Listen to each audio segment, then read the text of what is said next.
So welcome friends, what if Fem Naruto is Naruto X Fangirls movie. So please share with your friends, if this doesn't get their attention nothing will. Hee. A goggled blonde-haired girl was giggling to herself as she hung from a flimsy rope off the famous Hokage monument, a mountain with effigies of the past Hokages. Hokage-sama. Hiruzen Sarutobi flinched at the loudness of the voice trying to get his attention and incidentally messed up his calligraphy stroke, making the almost perfect scroll he was working on look like a man with seizures was working on it. Yes. What is it? Naruko up to some new shenanigans, I presume? The two assistants nodded, confirming Sarutobi's suspicion. That little succubus is graffitiing the Hokage monument, your honored predecessors. In paint. Another assistant screamed as Sarutobi donned his Hokage robe and hat. It is just me, or am I the only Hokage who ever wore this outfit regularly? Sarutobi thought absently as he walked to where a small crowd was gathering watching as the 13-year-old was giggling to herself. She turned to the onlookers and pulled up her goggles, revealing her lovely blue eyes which were full of mischief. Suckers. Losers. You all don't have what it takes to do something this badass. Bow before the queen. How dare you? Some of the villagers were yelling as the Hokage walked up, shortly followed by Iruka, who arrived in a puff of smoke. Hokage-sama, I apologize profusely. Oh, is that you, Iruka? Didn't notice you show up. Take care of Naruko, will you please? You seem to be the only one that can actually catch her. Iruka took a deep breath and screamed at Naruko, who had turned back to her painting, not noticing the academy teacher's arrival. What do you think you are doing, you idiot? Get down there and get back to class. The sheer volume of Iruka's voice carried over to where Naruko was tethered and nearly made her fall. Oh shit. Iruka-sensei. Shit. I am so screwed. Or maybe not, hee. Naruko pulled out a kunai she had in a pouch on her sandal and cut the rope holding her up, allowing her to land on the roof of the observation booth below the monument and take off into the village, making Iruka sigh. Why can't she be like the other girls in class? He thought before bowing to the Hokage and taking off after his wayward student, 3 other Chunin following behind. 45 minutes, we had to chase you for 45 minutes, Naruko, Urkua said as he dragged his tied-up student back to their academy classroom. Naruko sat there in front of everyone, tied up and matching Iruka's angry glare with one of her own. Most of the class was expecting lightning to shoot from each their eyes and connect. They were glaring at each other so hard. Tomorrow all of your classmates will pass the final and graduate from the Ninja Academy, but the last 2 times this day came around, you flunked every course you'd taken but the taijutsu portion, so you choose now for your stupid tricks? You moron. Naruko just looked away from him and sighed as if she had done this 1,000 times, which wasn't far from the truth. Sir, yes, sir. Iruka's eye twitched at the blatant disrespect his student was showing, and he noticed the other students were giving him funny looks. Today in class we'll be having a pop henge quiz thanks to our local knuckle-headed blonde. Hey, not you Yamanaka Ino, I was referring to Naruko. All you all have to do is conjure a form that looks like me. Now line up. Iruka untied Naruko and allowed her to get in line with the rest of her classmates. Some of them grumbled, but a growl from Naruko shut them up. It was known throughout the village that Naruko had a vicious short temper and was seen a mini Tsunade due to her Herculean strength. Right. Well done. Next up, Uzumaki. This is all your fault, Naruko. Someone yelled from the back. Naruko cracked her knuckles and looked towards where the voice came from. Eat me, Naruko. Langage. Yeah. Well, here goes nothing. She placed her hands into the Ramen seal and drew chakra from within herself. Some of it even became visible, much to Iruka's amazement. Henge. A cloud of smoke covered Naruko's body, and from the smoke emerged a much older nude woman with red hair and green eyes, making not only Iruka but most of the male students rocket backwards from nosebleeds. Naruko was on the ground in her normal 13-year-old form, laughing, her legs kicking back and forth. I can't believe I got you, Iruka-sensei. I call that one my sexy just you. Don't remember where I got the girl from, but still good enough for now. Ha. How big of an idiot are you? Iruka screamed. His big head jutsu was now in effect, making most of the other students cover their ears from the sheer volume, while Naruko's pigtails were being blown back. You waste all your time and talent inventing these stupid tricks. Iruka dismissed the class and grabbed Naruko by her ear, dragging her to the Hokage monument where a bucket of soapy water was waiting, About 2 hours had passed and Naruko had only finished cleaning the paint off the first and second Hokage's face. The sooner you get done, the sooner you can go home. Naruko looked up at Iruka and he could see she was upset. Not temper tantrum upset but actually pissed upset. So, not like I got anyone fucking waiting at home for me. Naruko went back to scrubbing the paint off and Iruka could hear her grumbling and growling as she scrubbed harder. Language young lady. Naruko, what now? Her canines, which were longer than a normal person's, were showing as she bared her teeth at Iruka, who sighed knowing he hit a soft spot with her and needed to make it up somehow. How about this? You finish and I'll buy you a bowl of ramen. A bowl of ramen. Iruka noticed her face light up with joy as she jumped up and screamed. Now that's fucking motivation. Hell yeah. Language young lady. Iruka made up his mind at that point. He never, ever wanted a daughter. Iruka watched with amazement as Naruko slurped up whole mouthfuls of noodles. Unlike most of the other girls in class, Naruko wasn't into the whole diet fad thing, for that Iruka was silently glad for. They did more harm than good. Naruko. She turned to face him, a large amount of noodles hanging from her mouth which she immediately slurped up, licking up any leftover broth that was on her lips. Why of all places would you choose to deface the Hokage monument? I mean, you know who they are, right? Naruko gave him a look that said duh, making Iruka regret asking the question. Of course, to inherit the Hokage name you have to be the best shinobi in the village, the creme de la creme. It was the fourth Hokage who defeated the demon fox while the first Hokage built the village. Okay then, why, knowing all that, did you do it? Because Naruko finished her noodles and lifted the bowl to her lips, chugging the broth down. A meal like this was always welcome and she made sure to finish everything. One day, I am gonna be the first female Hokage. Naruko stood on her stool with one foot up on the counter pointing her chopsticks at Iruka. I am gonna surpass every one of them, and when that happens people will have to give me some damn respect at last. Langua, oh, why'd I even bother? Iruka noticed that Naruko was giving him the puppy dog eyes, meaning she wanted something from him. What do you want? Another bowl of ramen. She shook her head, keeping up the puppy dog eyes and now making her bottom lip tremble. Your headband, can I try it on? Iruka's eyes went up to the piece of clothing that became a part of every ninja of the village and he smiled. He grabbed it and moved it, making it catch the light of the overhead lamp. Sorry kiddo, no, not yet, and no way. This is a badge of adulthood. You don't get one until you graduate, that's the law. What a rip-off. Sakura and Ino are damn liars. Puppy dog eyes and trembling lips don't do squat. Iruka laughed and noticed that her goggles were on the counter, meaning she was planning to ask from the beginning. Naruko, we gotta do something about your foul mouth, he said, seeing as she was laying her chin on the counter in defeat. The next day at the academy, Naruko was laying her head down waiting for the final exam to start. Okay class, we're gonna do a two-part exam this year, a taijutsu portion and a just you portion, where you will be tested on your ability to do a bunshin.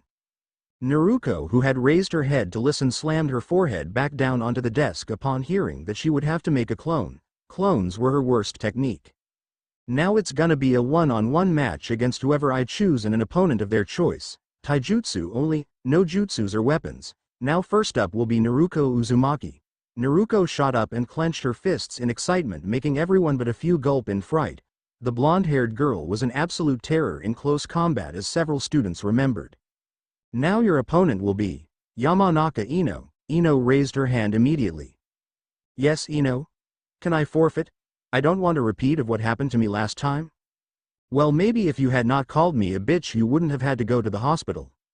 Naruko said with a sadistic smile. Ino had insulted her because she had refused to move from her seat, which was next to Sasuke, not because she liked Sasuke but because she was already comfortable and didn't want to move. So Ino called her a bitch, and in their taijutsu match Ino was on the receiving end of a suplex, causing her to have to go to the hospital for possible spine damage. Naruko was infamous in her class for finishing her fights with those types of moves. What? So no one is gonna fight me, and you call yourselves ninja? I'll fight her, sensei, came a voice from the back, making everyone turn around and see Sasuke looking dead at Naruko, who smiled back. Are you sure, Sasuke? Iruka asked, knowing full well the Uchiha was one of the few who could go against the blonde and come out okay. Sasuke merely nodded and stood up. Oi, Iruka-sensei, maybe you should have them have the match outside. Remember what happened the last time those two fought inside, Shikamaru said. For most of the class that was the most they had heard him say all year, but they all knew why he decided to speak up. The last time Sasuke and Naruto sparred in the classroom, a desk had landed on Shikamaru, who was sleeping. Surprisingly, that wasn't the worst thing to happen. Okay, how about we skip the taijutsu portion and move to the just you portion of the test? Naruko, come with me to take your jutsu test. Naruko's mood went from okay to bad as she was hoping to get rid of some test anxiety with a good spar. Sasuke may have been an asshole in her eyes, but damn if he wasn't a great sparring partner. Only Lee was better, but since he had graduated the year before, Naruko was out of luck. Okay Naruko, I need you to make at least 3 clones. Naruko was nervous. For some reason she could never do a proper clone, so she hoped against hope that this time would be different. Naruko focused her chakra and a poof of smoke appeared next to her, revealing a sickly-looking clone that was begging for death. Naruko was horrified while Iruka sighed, knowing that despite all appearances Naruko actually did try her best. Naruko, you fail. Iruka-sensei. This is her 3rd time and she did manage a clone, even if it was flawed. I mean, I am not that great at clones myself. What if we just gave her a break? Naruko's face lit up. Maybe, just maybe. The answer is no, Mizuki. Well, so much for that. Every student has to make 3 clones. Naruko only made 1 and the poor thing is begging to be killed for crying out loud. As much as I'd liked, I can't pass her. Naruko was upset and walked towards the door.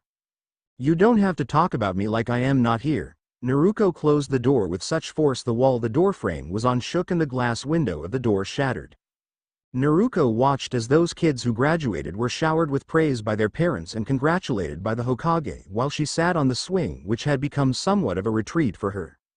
She noticed 2 women whispering and looking in her direction. It didn't take a genius to figure out they were talking about her. Naruko growled and got off the swing and punched the tree the swing was attached to. But what Naruko considered a tap, a taijutsu specialist would consider a haymaker punch, as the tree now had a large hole in it. While this happened, the Hokage and Iruka watched, seemingly ignoring everything else around them. Iruka, could I have a word later? Of course, Hokage-sama. Stupid ass test. Stupid ass clones. Naruko picked up a rock off the ground and threw it at a nearby fence, launching it clear through. Naruko. Huh. Oh, Mizuki-sensei. What's up? Mizuki motioned for her to follow him and she did her hands in her coat pocket. You know, Iruka doesn't mean to be harsh to you. He just wants you to grow strong. You and him are a lot alike and he doesn't want you to go out there and not be ready. I know, but I really wanted to graduate. Well, there is a way. Late that night, Naruko was sneaking into the Hokage's house and was busy sneaking into the room where the scrolls were being kept. That is until the lights were turned on. Naruko. What are you doing in house in the middle of the night? Behold my sexy jutsu. Naruko ended her jutsu and noticed the Hokage unconscious on the floor, a puddle of blood around his head and a little leaking from his nose. That actually worked on him. Note for future reference. Old man Hokage is a pervert. Now to find that damn scroll. Naruko dug through scroll after scroll until finally she found what she was looking for, one of the biggest of the scrolls and a large kanji for seal on it. Bingo, that headband is gonna be mine. Naruko immediately took off towards the forest surrounding the village and after finding the clearing Mizuki was talking about, opened up the scroll and began reading. Okay, first technique is multiple clones. I swear I can never get away from these damn things. Iruka lay there in bed staring at the full moon, thinking back to not only his talk with the Hokage but of his memory of the night he lost his parents. It was a full moon just like this one. We've got to hold it off until the Yondaime gets here. A shinobi yelled as 2 more launched themselves at the colossal-sized fox, launching jutsu after jutsu. Iruka ran to go help his parents, but a random shinobi grabbed him and began taking off away from the battlefield. Let me go, Mom and Dad, they're still fighting the demon. A knock at his apartment door shook him out of his thoughts. Iruka groaned as he got out of bed. He opened the door and to his surprise he saw Mizuki. Mizuki? What's up? Bad news, I am afraid. It's Naruko. I am afraid she somehow found out about the sealed scroll and stole it. Iruka couldn't believe it. Why would Naruko do such a thing? He thought as he pulled on his sandals and zipped up his flak jacket. Let's go, Mizuki. Iruka and Mizuki could see nearly a dozen Chunin and a few Jonin standing in front of the Hokage arguing about what had happened. Hokage-sama, painting the Hokage monument is one thing, but this is the sealed scroll we're talking about. This time she's gone too far. Enough. Now the scroll he has taken is so dangerous that the Shodem had it sealed away. If misused, or in the wrong hands, it could be deadly. Now it's only been a few hours since she took it. Find her and bring her to me. Alive. All the ninjas nodded and vanished, leaving a big gust of wind as the only clue they were even there. Iruka jumped up to the top of a large building and looked out at the village. For some reason Iruka had a suspicion Naruko was in the forest. I just hope you're safe, Naruko. Naruko was panting. Her jacket was lying next to her, leaving her in only her orange pants and black shirt. She looked down at her breasts and sighed. Too bad this stupid scroll didn't have a jutsu to make you smaller. I hate being an early bloomer. Iruka landed in front of her, panting with an annoyed look on his face. Naruko smiled at him as if nothing was wrong. About time I found you, Iruka-sensei. Iruka snapped. No, you idiot. I found you. Hehehe, I guess you did. Too bad you got here so fast. I only got to memorize one technique. I was just getting started on the second one when you showed up. Naruko, you look exhausted. What the hell have you been doing? Ooh, language sensei. Ha ha ha ha. Just wait till I show you. I never dreamed that some of the shinobi arts actually kicked ass.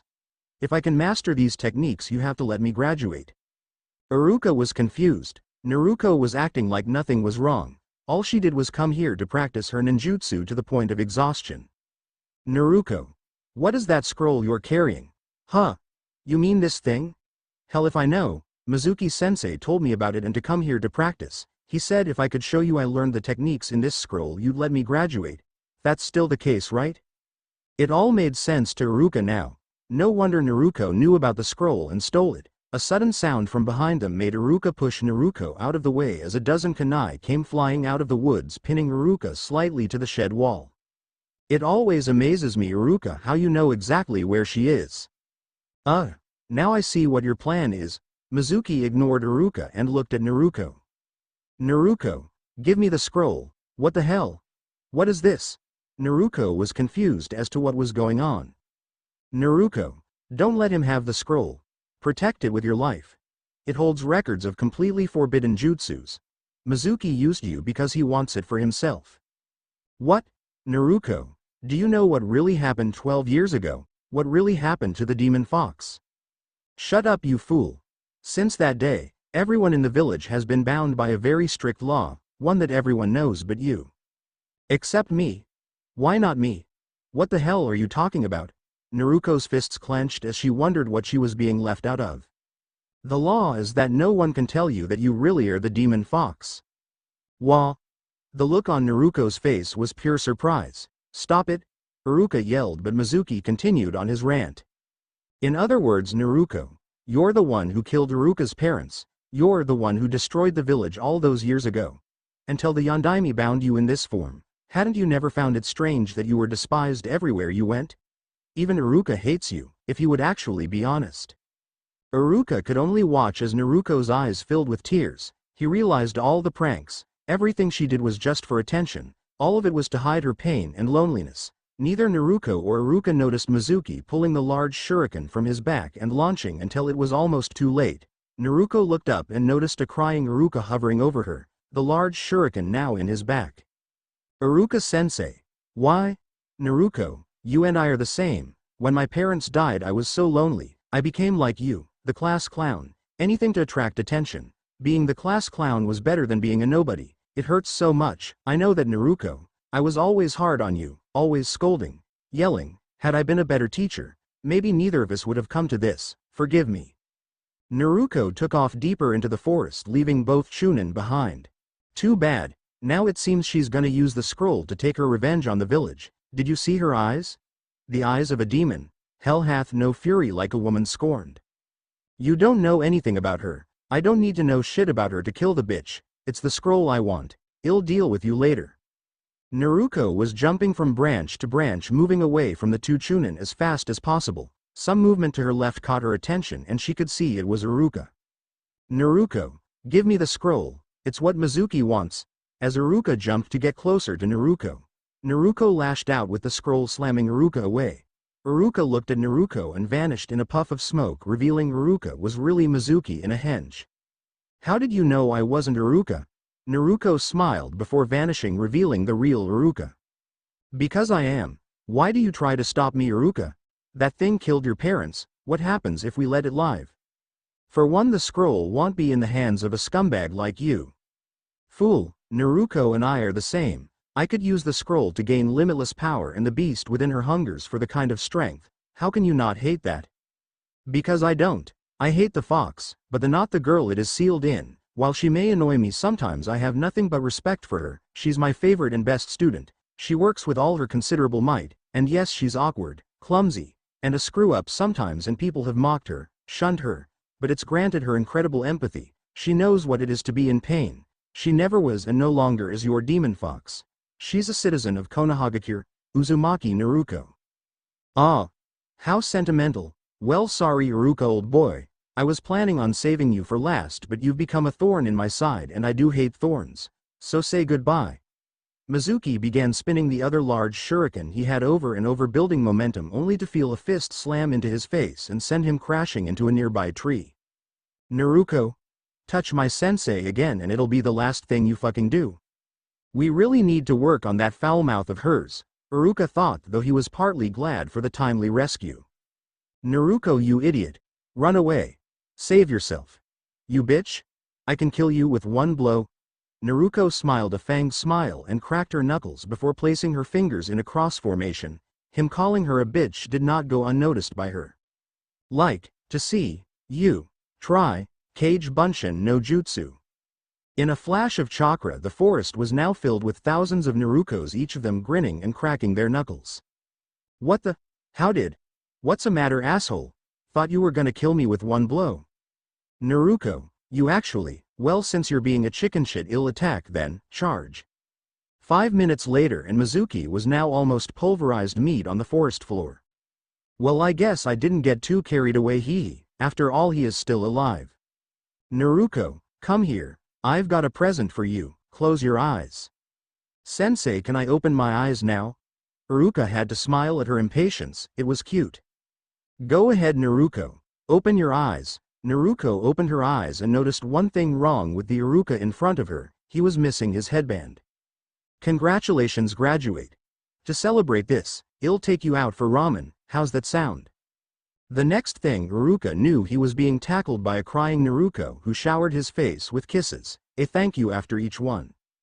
Well, I was gonna give you a whole speech about how it will be harder now, but I guess that can wait until we get to the restaurant.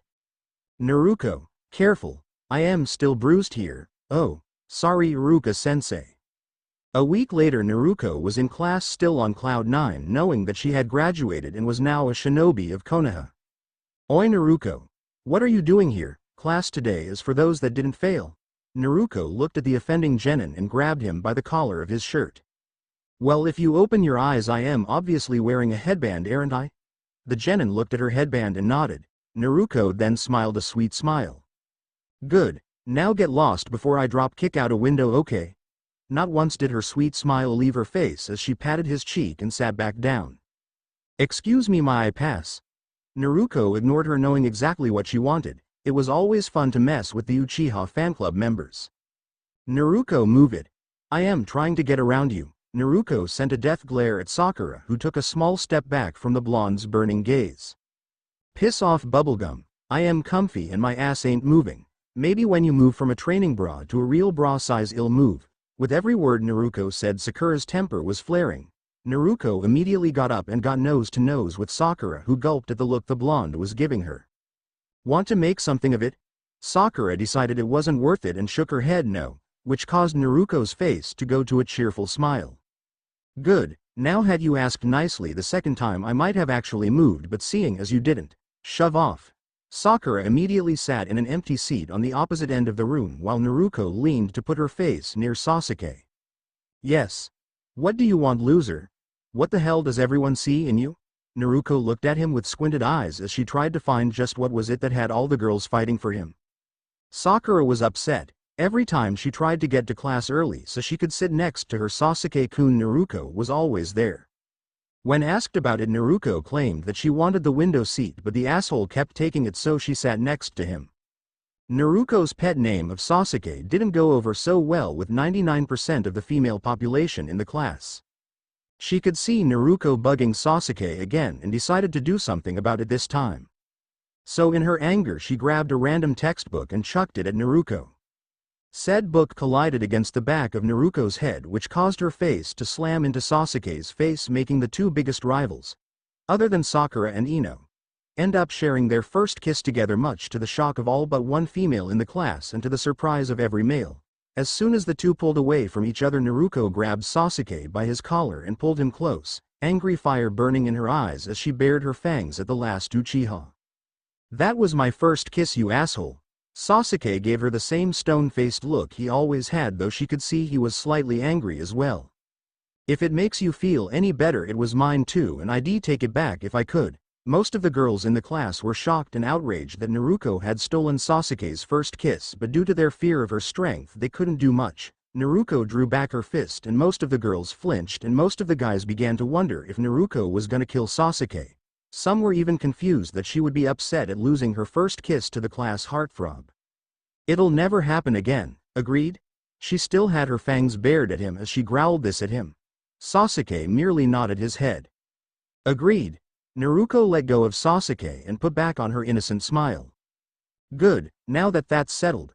Sakura, I believe I have your textbook. Now how would you like me to return it to you?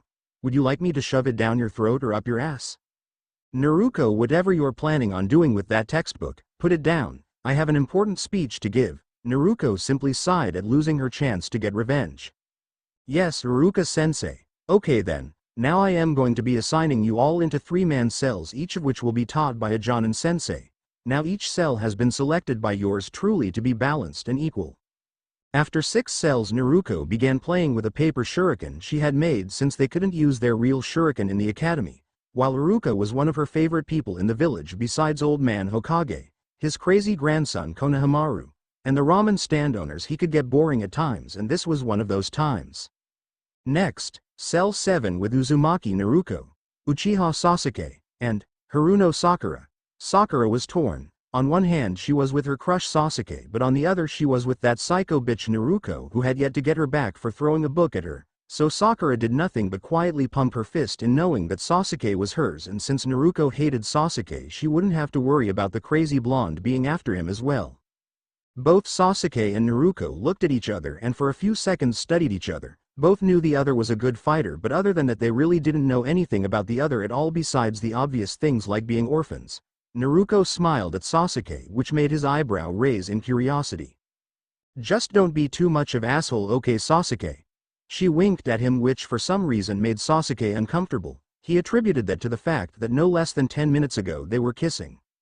"Whatever. Just don't drag me down and be too much of a bitch." Naruko smiled, then poked his side with her nails, making him flinch. Sasuke was glad that's all she did. Whenever on the rare occasions he would call her a bitch, she would poke him, or hit him, with the worst being she almost broke his nose on his desk once. If anyone else called her that, well, Ino was a perfect example of what could happen. "Well, at least Sasuke and Naruko will work out, I hope," Uruka thought before going through the rest of the teams. "Okay, after lunch I'll be introducing you to your Chunin sensei. Until then you're dismissed. Oh, and Naruko, can I have a word with you?" Naruko walked up to Uruka and was rocking back and forth from the balls of her feet to her heels, showing him she was at least a little excited. "Naruko, I know you and her have some difficulties, but try and get along with Sakura, okay? You guys are on a team now and need to watch out for each other. As long as she doesn't throw another book at me, well, get along fine, Uruka-sensei. The moment she does that, it's on." Uruka punched the bridge of his nose, knowing that was probably the best it would get. "Okay then. Well, here, have some money and take your team out for ramen, on me." Naruko's eyes widened and she jumped up and hugged him again, showering him with thank yous and a kiss on the cheek before running off to find her team. Uruka watched the blonde pigtailed girl run off with a smile on his face. Maybe a daughter wouldn't be such a bad thing. Meanwhile, in Naruko's house, the Hokage and Hitaki Kakashi, her Chunin sensei, were doing a walkthrough of her house so Kakashi could learn more about his student. He had already finished Sakura and Sasuke's, now he had to go through the last one. "So this is Naruko's house, huh?" The Hokage nodded as Kakashi looked around, only to see a bunch of drawings of famous ninja in a vertical line with Naruko's picture at the bottom next to Guy's student Lee, if he wasn't mistaken. "Hokage-sama, what is this?" The Hokage smiled, Seemed Naruko still kept her ninja growth chart as she once called it. That is one of Naruko's favorite things in the world, her ninja growth chart. Her what? Kakashi was confused. Sure, he had heard of regular growth charts, but a ninja version? That was new to him. Allow me to explain. See, Naruko drew a picture of every ninja she considered powerful and put it up on the wall. When she gets more powerful, she moves her picture up, showing that she's gained progress, with the Yondaime being the top one and Tsunade being right after him. Naruko must hold Lady Tsunade in high regards then, and it's ironic she considers Sensei to be her top rival. Why am I under Guy?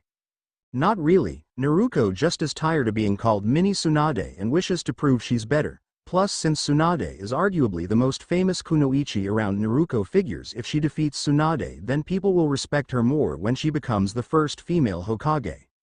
She has a long way to go to reach that goal, but that is where you come in. You being her Jonin sensei will help her to reach that goal. Also, you have Sasuke of the Uchiha clan on your squad, and the two of them are rivals, so it should get interesting.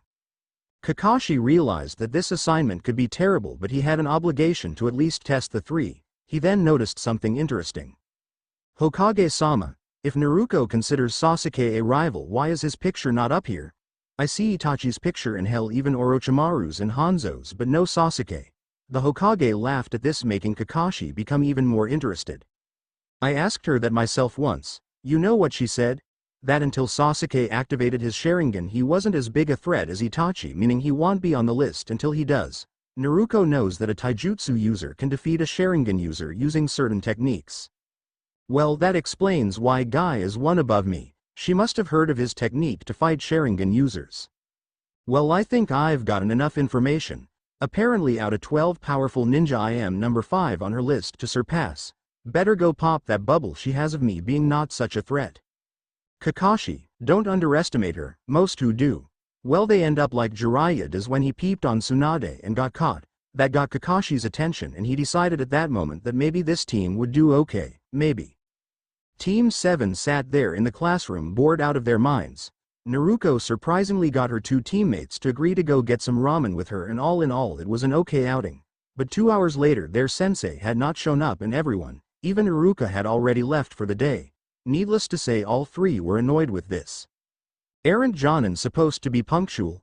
If I was a client, this would look very bad for the village, Naruko said, remembering the old man saying that to one of his shinobi when she was younger. Sakura looked at her, surprised that she had said such a smart thing. I gotta agree. I mean, we're the only ones here. Sakura slumped down into her chair and picked up one of the dozen paper shuriken that Naruko had made out of boredom.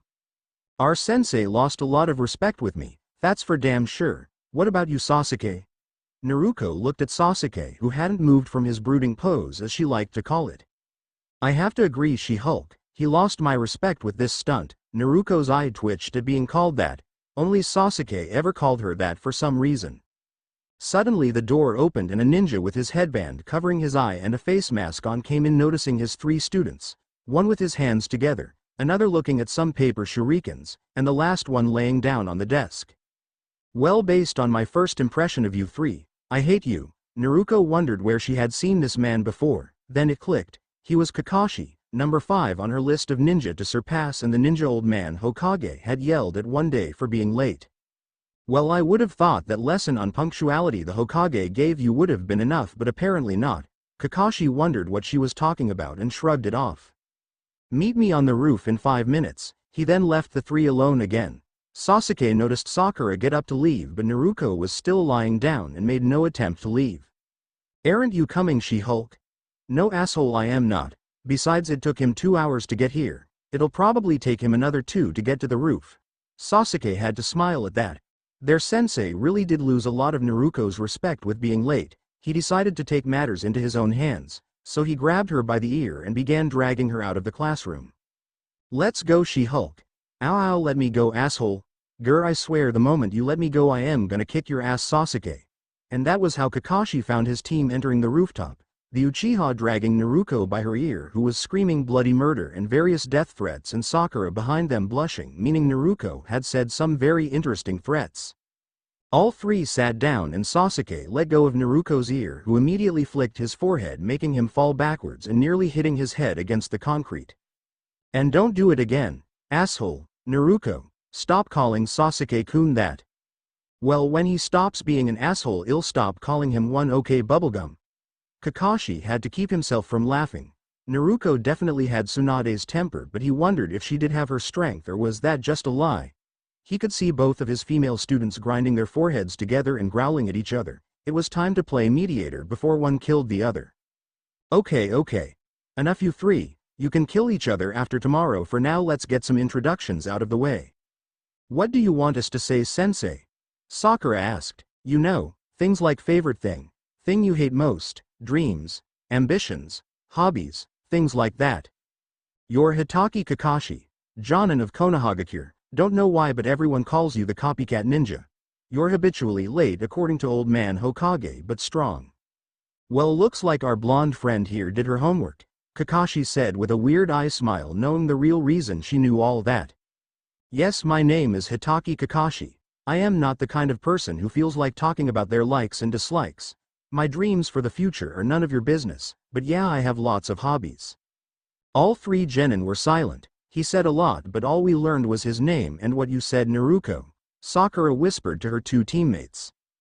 Okay, Blondie, you're up first. My name is Uzumaki Naruko. What I like is instant cup ramen. What I like even better is when Iruka-sensei treats me to ramen at Ichiraku's. And I also like a good spar, but since my favorite sparring partner graduated last year, I am stuck with asshole here as my favorite sparring partner. She said, jabbing her thumb in Sasuke's direction. Kakashi was surprised at hearing the blonde so callously called Sasuke an asshole. As far as he knew, majority of the girls that age had a thing for the last Uchiha. Guess that wasn't completely true. He did wonder who her previous favorite sparring partner was, then remembered that her picture was next to Rock Lee's currently. He didn't want to assume, but he figured that's who she was talking about. What I hate is the 3-minute wait for the damn ramen to cook and being called a bitch or mini Tsunade-gur. Kakashi had to chuckle a bit at that one, but it seemed she had not much on her mind besides ramen. My dream is to one day be the first female Hokage, then all the villagers will have to acknowledge my existence at last, and maybe just one day find a nice guy and get married, but I am doubting that one will happen anytime soon. Well, she certainly has high goals, though that last one, her voice seemed to sadden a lot. My hobbies are fighting and pranks, I guess. I see. Alright, Uchiha, you're up. My name is Uchiha Sasuke. There are plenty of things I hate, and I don't like that many things. I don't have a dream. I have an ambition, to restore my clan and to kill a certain person. He's so cool, Sakura thought while blushing. He really needs to lighten up. Maybe a spar will cheer him up, Naruko thought while absently chewing on her thumb. I suspected as much. Need to work on that. And finally, bubblegum, as your teammate so nicely called you. Sakura glared at both Naruko and Kakashi before speaking. I am Haruno Sakura. My favorite thing is, well, it's a boy, I'll say as much. My dream is blush. Something you dislike? I hate. Naruko. Hate you too, bubblegum, Naruko said while cleaning out her ear with her pinky. My hobbies are blush. Kakashi noticed that this was one of the fangirls he had heard about. Huh, seems besides Naruko, young girls are more interested in love than being shinobi. Well, see if we can work on that. Okay then, I sure we all understand each other. Well, start training tomorrow. 'Bout damn time, Naruko said, and Kakashi noticed that the blonde had quite a sailor's mouth on her. That was another thing to add to the list of things to work on with this team, assuming they passed his test. Well, our first assignment involves just us of Team 7, it'll be a survival exercise. Not to sound stupid, but didn't we already do enough of those in the academy? Sakura said while raising her hand. It won't be like your typical survival course, as this time you'll have to survive against me. I will warn you though, out of the 27 of you that graduated, only 9 will become actual genin. The rest will go back to the academy for extra training. The test I am gonna have you do has a 66% failure rate. Okay. So all we gotta do is kick your ass? That's already on my list of things to do for being 2 hours late, so this should be simple with 2 others helping me. Kakashi had to sigh. He was hoping to frighten them, but Naruko ruined it. He noticed Sakura was a little frightened while Sasuke was still stone-faced. Here, the details of your assignment are on this handout. Memorize it, and don't be late. And here I was about to tell you the same thing, Naruko said, her voice full of sarcasm making Kakashi sigh again. Ah, damn it. It's all in kanji. Guess I can ask old man Hokage or Iruka-sensei to help me. Not my fault no one was around to teach me this, Naruko thought as she pretended to read it. Also don't eat breakfast, otherwise you'll throw up. Well, I'll see you guys tomorrow. With that Kakashi vanished in a swirl of leaves. Hey Sasuke, if sensei keeps this up you may lose your title of asshole. Don't know what I'll upgrade you to though, maybe lackey or minion, don't know yet. Well, see you guys tomorrow. The next morning Naruko got dressed, brushed her hair and against Kakashi's orders ate a full breakfast. She wasn't about to listen to a guy who looked like a scarecrow already, so why deny her body energy? She noticed Sakura and Sasuke already waiting but no sign of their sensei, which annoyed her. Surprisingly, he did show up about 10 minutes after she did. Well, now I've set this alarm to go off at noon, which gives you about 2 hours to pass this exercise. He pulled out 2 bells and dangled them. I have here 2 small bells. You will have 2 hours to take them from me before the timer sounds.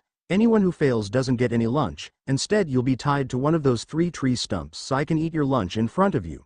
Kakashi heard 2 stomachs growl and noticed the Uchiha and Sakura give him dirty looks while Naruko seemed unaffected. Seems someone is either smarter than she looks or just doesn't do well with authority. All you need is 1 bell, but since there are 2, one of you will be going to the stump and whoever fails first gets sent back to school. You may use whatever tools are at your disposal. And please attack as though you mean to kill me, otherwise you will fail. But sensei, that's dangerous. It's his funeral, Sakura. He wants to get killed, that's fine with me. Only the weak speak loudly. Now let's ignore the dunce and well start on my signal. Naruko growled, her eyes for a brief moment flashed red, which did not go unnoticed by Kakashi as she charged him with a speed that surprised him. She didn't pull out a kunai or anything, she just cocked back her fist and swung it at him. In the blink of an eye he appeared behind her and directed her punch to the ground, where it caused a huge crater, making Kakashi whistle.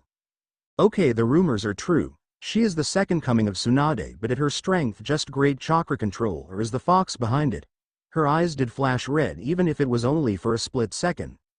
Not so fast, Naruko. I didn't say go, but I am glad you came at me with intent to kill. Air crush. You guys may have a chance after all. Now, ready?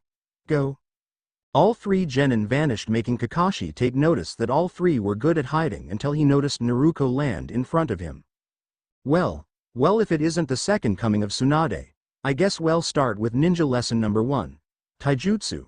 Kakashi reached into his pocket and Naruko got her body ready, though she was confused he was pulling out a weapon if he wanted to do hand-to-hand combat with her. It wasn't until he pulled out a book that Naruko's eye twitched. It began to twitch even more when she saw what book it was. The least you could do is put away the porn and take me seriously. But I have been dying to find out how this story ends. It shouldn't make any difference if I am reading or not, considering who I am fighting. Oh, that is. Sasuke has lost his title of asshole. Naruko's eyes flashed red again, which again did not go unnoticed by Kakashi as she charged him. Normally Kakashi would have blocked her hits, but seeing as these were Herculean punches, he decided to dodge them.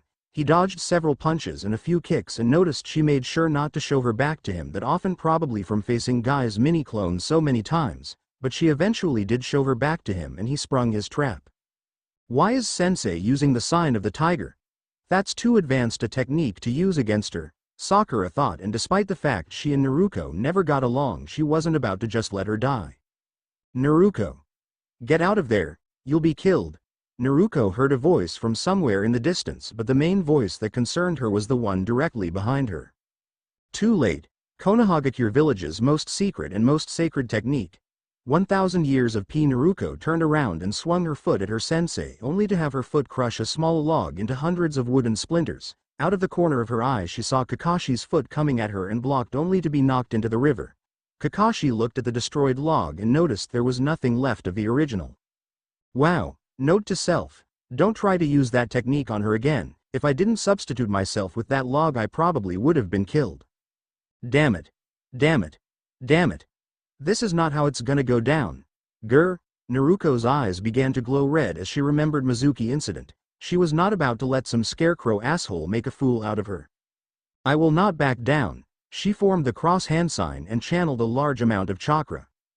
Kakashi meanwhile was still reading his book, wondering how long his blonde student could hold her breath until dozens of shuriken came flying out of the water at him. He was honestly expecting 2, maybe 4 at the most, but over 12 shuriken? Something was up. He easily dodged them all and waited for his student to come out. Which she did. Sort of. At least 7 Narukos came flying out of the water, each intent on pulverizing Kakashi. Kakashi decided that maybe he should put the book away, as his blonde student was, unlike Tsunade, too much of a wildcard to read. As he put the book away, he had to switch with another log as all 7 Narukos came crashing down on him. The battlefield soon became littered with craters as each clone tried their hardest to get him. So she can do Kage Bunshin. Interesting, but it's time to go play with the other 2. It was then that Kakashi felt something on his back and looked to see Naruko. Nice to see you're back, sensei. Time to get revenge for trying to shove your fingers in my ass, you pervert. A Naruko clone came and ended up hitting the real Naruko. What the hell? Grr clones. Find him. He's gonna pay for that ass stunt. Kakashi was worried now. He was hoping she would assume he had changed into one of her clones and buy him some time, but apparently not, as her clones now ran off into the forest to find him. This just made the test a little bit harder and interesting. Naruko noticed a bell laying by itself, and part of her thought Kakashi must have dropped it while fighting her and the clones, but another part of her found something wrong with it. She decided to play it safe, punch the ground in front of the tree, breaking up the rocks and revealing a hidden rope snare. Guess there is truth to that woman's intuition bull after all. Naruko tried to grab the bell only to notice it was now a stick. I am really starting to hate substitution. Close, Naruko, but just giving you the bell would be too easy. Glad you felt something was wrong with the situation and played it safe. You do have potential, I'll give you that. Naruko was glad to hear him say that, but her smile was replaced by shock when his face became riddled with shuriken. What the hell, Sasuke? That was overkill. Both of them saw that shuriken-covered Kakashi was now a shuriken-covered log. Damn, I just gave away my position. Sasuke thought before moving away to a new location. Great, now I have to find my teammates and somehow get a damn bell. This sucks. Both Naruko and Sasuke both heard a female scream and both thought the same thing. Sakura, sensei must have gotten her. Yup. The second ninjutsu skill. Genjutsu, and Sakura fell for it. I had hoped she would show aptitude for it, but what can you do? Sasuke didn't turn to face Kakashi just yet.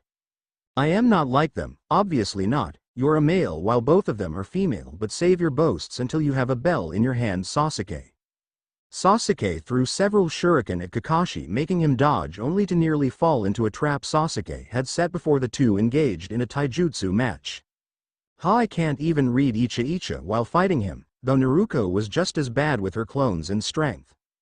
Okay, I admit it. You're not like the others. No wonder Naruko sees you as her favorite sparring partner. Sasuke smirked and began flying through hand seals before taking a deep breath. No way. There's no way his chakra is that developed to preform that move. Kaden. Gokakyu no Jutsu.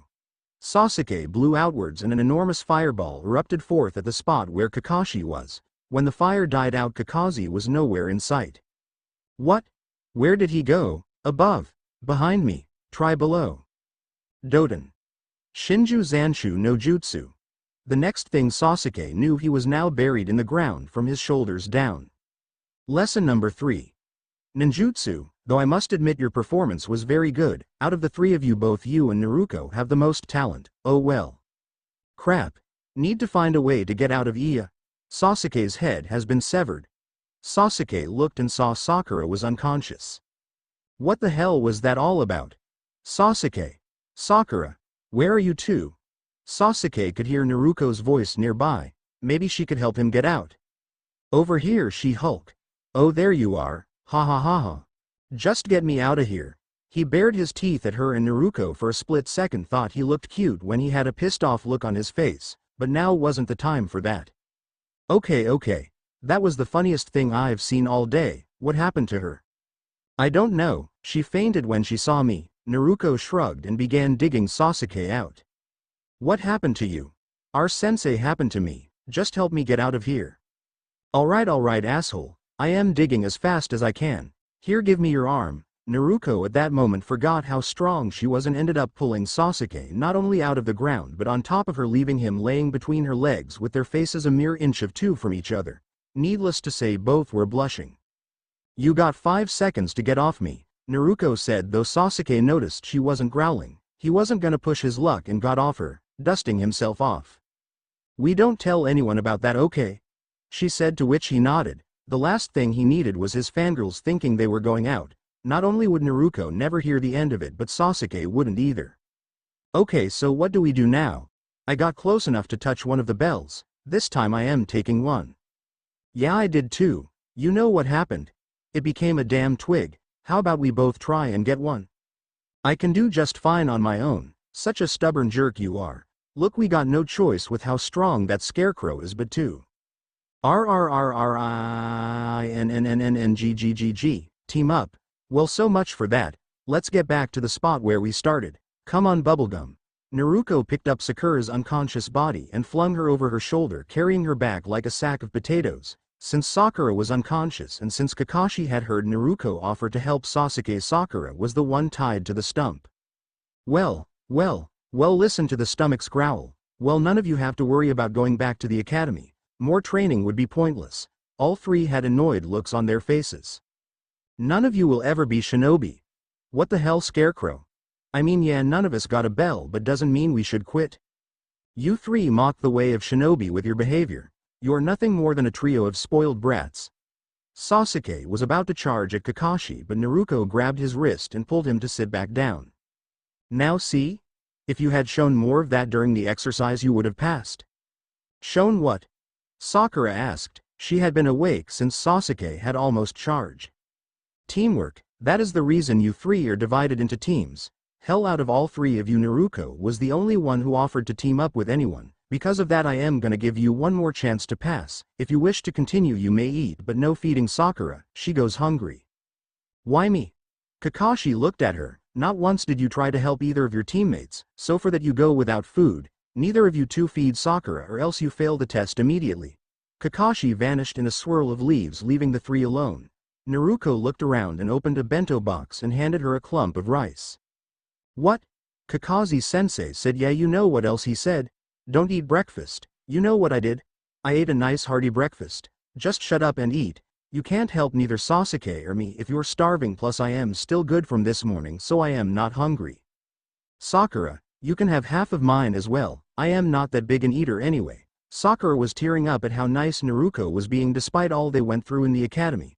Plus Sasuke was offering her food as well, so double points. An explosion of smoke erupted in front of them, revealing their very angry sensei. You, pass. All three looked at him like he was crazy, so Kakashi explained.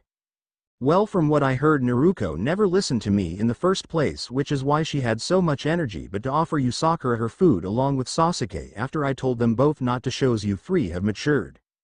You see, in the ninja world, those who don't follow the rules are trash, but those who abandon their teammates are below trash. Therefore, seeing as your teammates did not abandon you, Sakura, this exercise is over. Congratulations. You are now officially Team 7, untie Sakura and let's go home. The forest was quiet as the four ninja of Squad 7 hid in their positions. How far away is the target? Kakashi said. He could hear his team over his radio link and could instantly tell who was who. 5 meters and closing. How much longer are we gonna wait, damn it? Yup, he could definitely tell who was who. I am in position. Sasuke was ready. So am I. Now was the time to spring the trap. Go. Me, you. The cry of a captured cat was heard all through the forest. Gotcha, you damn fur bag. Don't forget the target has a ribbon on its right ear that says Tora. Got it. Target is confirmed. Good, then mission. Find the missing pet is completed. Can we change it to mission? Destroy this hell-spawned feline?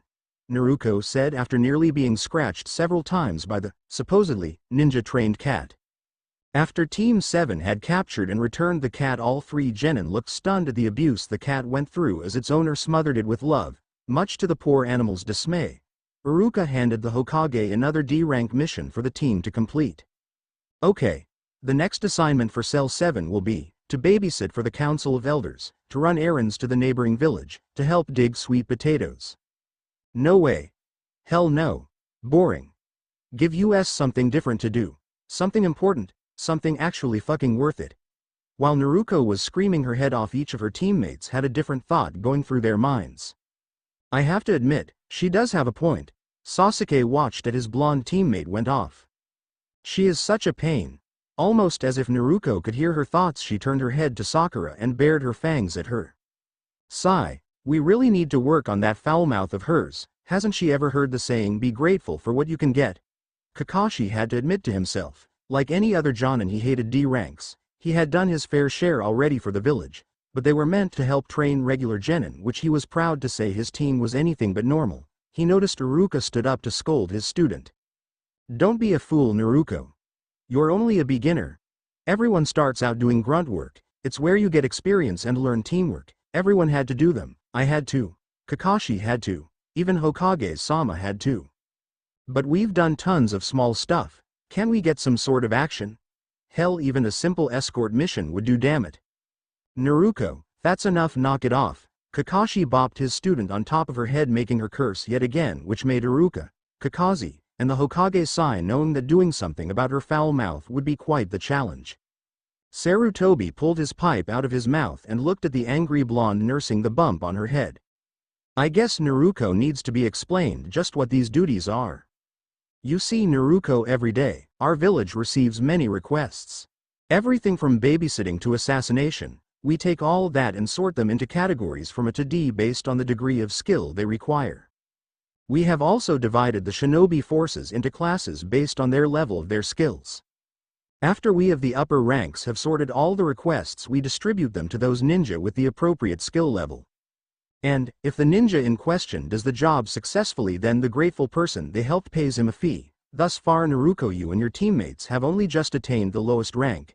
D ranks are the best you could aspire for. The Hokage, happy with his explanation, looked to see the look of understanding on Naruko's face. Instead, he saw her talking with her squad. Hey, I had pork ramen for lunch yesterday. Do you think I should go for miso ramen today or something else? Are you even listening? I am sorry, Hokage-sama. Kakashi scratched the back of his head at the awkwardness of being caught not paying attention. Naruko apparently felt none of that awkwardness. I don't want to hear it. All the old perv ever does is apologize and then give me a lecture. It's not fair, damn it. There's more to me than a troublemaking screw-up. Naruko crossed her arms over her chest and pouted. It was always the same. Everyone thinks, oh, it's just Naruko. She'll always be the same mischief-making screw-up of the village. Well, no more of this shit. I'll show them all there is more to Uzumaki Naruko. Kakashi sighed, wondering if he was going to be in trouble for his blonde student's outburst. The girl definitely took after her mother in personality, which Kakashi didn't know whether to be happy about that or be upset she wasn't calm and collected like her father. Very well, since you put it that way, Naruko, I will permit you to attempt a C-rank mission usually reserved for Chunin ninja. Mischief-making has been her only means of self-expression. The Hokage thought with a smile. He could see Kakashi was stunned at hearing they were being granted a C rank. You will protect a certain individual. Who is it? Some great lord? The daimyo? A princess? Calm down, Naruko. I'll perform the introductions right away. Iruka, please invite him in. The door opened and a tall man above middle age walked in, a bottle of sake in his hand. What's going on here? These are the ninja assigned to protect me. They look like a bunch of snot-nosed brats. Especially the blonde. She's got the face of an imbecile. This is a joke, right? You kids aren't really ninja, are you? Kakashi heard his student growl and grabbed her collar before she could take off. I'll fucking kill him. Wrong, idiot. No killing the old man you're being paid to protect. You sure that girl is a ninja? Do I really have to place my life in her hands? He looked with disbelief towards the Hokage. Kakashi stepped in to defend his student's honor. While she may not look at Tazuna-san, Naruko here has enough physical strength to level this whole building. The Hokage and Kakashi could see Tazuna's eyes widen at hearing this. She certainly has the temper to do so. Sometimes I wonder if Naruko is really Tsunade's daughter and not Kushina's. Kakashi thought as he noticed his student became happy at being praised. Not only that, but I am an elite ninja and will be coming along too, so no worries. Tazuna looked at the blonde girl and didn't know whether to believe the one-eyed ninja. He knew ninjas could do amazing things like breathe fire, walk on walls, and stuff like that, but could that little blonde shrimp really have that much strength? He brushed it off and decided the brats needed to know who they were protecting. I am Tazuna, a world-renowned bridge builder, until I safely back in my own country, where I'll be working on my next masterpiece. You'll be expected to protect me with your lives. Kakashi turned to his team and smiled at them. Okay team, meet at the south gate in half an hour, pack for at least a month. At the gate, Naruko was bouncing around with a big smile on her face, making her two teammates look at her with curiosity. Sasuke was the first to speak. "Hey She-Hulk, why are you so happy?" Naruko looked at him and bounced over to him, her face right next to his, and at that moment Sasuke noticed her cheek was silky smooth while she whispered into his ear. "Because asshole, this will be my first time in my life I've ever been out of the village. By the way, you smell nice. What cologne do you use?" Naruko. "Get away from Sasuke-kun." Naruko looked at Sakura and pulled her eyelid down with her middle finger and stuck her tongue out at the pink-haired ninja, which only further infuriated the girl. "To answer your question, She-Hulk, I don't use cologne. It's the body wash I use." Sasuke had to try his hardest not to blush at the closeness between the two only seconds ago. He attributed all his near blushing towards her due to the several awkward incidents the two had had. Her cheek was soft, just like Mom's, Sasuke thought while looking at the blonde girl who was pinning one of Sakura's arm behind her back and making her say uncle. After Sakura surrendered, Naruko came up to Sasuke and didn't say anything, she just stared at him. Sasuke was cut off when two fingers poked his forehead, just like his brother used to do. "That's for calling me She-Hulk. You're lucky I am in a good mood thanks to this mission." "Well, I am glad to see all three of you are ready to go." All three genin turned to see Kakashi with a backpack on along with Tazuna. "Let's go already. You sure she's a ninja?" Tazuna whispered, to which Kakashi simply nodded. Naruko however heard him. "Hey you old bastard, don't mess with ninja. Especially great ones like me. I the cream of the crop. In fact, one day I am gonna be the first female Hokage. So remember my damn name. Uzumaki Naruko." Tazuna took a sip of his sake, a look of disbelief on his face. "You? First female Hokage? I doubt you got what it takes." "Grr, you're dead." Kakashi bopped her on her head before grabbing her by the back of her collar and dragging her. "I said no, Naruko." As the group continued their trip, it was rather quiet except for the occasional happy giggle from Naruko at seeing something new. Kakashi looked at his student and smiled at seeing her truly smile, not the fake grins she loved to sport. "Mr. Tazuna?" Sakura asked. Tazuna looked at her with a slightly annoyed look. "What now? You said you come from the land of waves, right?" "Yeah, what of it?" Sakura turned towards her sensei. "Kakashi-sensei, are there ninja in that country too?" Kakashi at this moment went into his rarely seen teacher mode, though his face still had a bored look about it. "No, not in the land of waves, but, as a general rule, most other lands have their own hidden villages." Kakashi pulled out a scroll marked Kakashi-sensei's big scroll of shinobi, the 5 principal shinobi territories. "You actually carry that scroll around with you everywhere?" Naruko asked, surprised her sensei would do that. "You never know when it might come up in conversation, Naruko, plus this is also a map of the continent, which is good for finding our way to far-off lands." Naruko just shrugged as Kakashi went back to explaining about the villages and the cages. "The old man may be powerful, but he's still a damn pervert," Naruko said, which made Kakashi sigh at his student's lack of respect in her language. "Anyways, there is nothing to worry about. On C-rank missions you won't face any ninja from other nations." Tazuna was quiet, which did not go unnoticed by Sasuke or Kakashi. The puddle that the group passed by did not go unnoticed by Kakashi either. The next thing the group knew, 2 ninja had Kakashi wrapped up in a spike chain and had basically torn him into pieces. "Kakashi-sensei!" Sakura screamed as the 2 nin looked at the group with dreadful eyes. "One down, now for the blonde bitch." The next thing Naruko knew, both of them were either side of her. What her attackers didn't notice was the large tick mark throbbing on her forehead or the fact she was growling. No one called her a bitch and got away with it. "Your turn." Naruko did the only thing she could think of doing in that situation. She stomped her foot. The 2 nin were completely unprepared for the shockwave that reverberated through the ground, making them lose their footing, which was what Sasuke and Naruko needed. Sasuke immediately jumped up and threw both a shuriken and kunai, pinning the spiked chain to a tree. Both nin tried to couldn't get the chain to budge. In their desperation to get the chain loose, both didn't notice Sasuke and Naruko come up on their blind sides. Sasuke sent one of them flying with a kick while Naruko cocked back her fist and sent the other one flying, causing the chain to break from the twins' gauntlets. "Naruko, you okay?" "I am fine, asshole, don't worry about me." Sasuke had to smirk at that.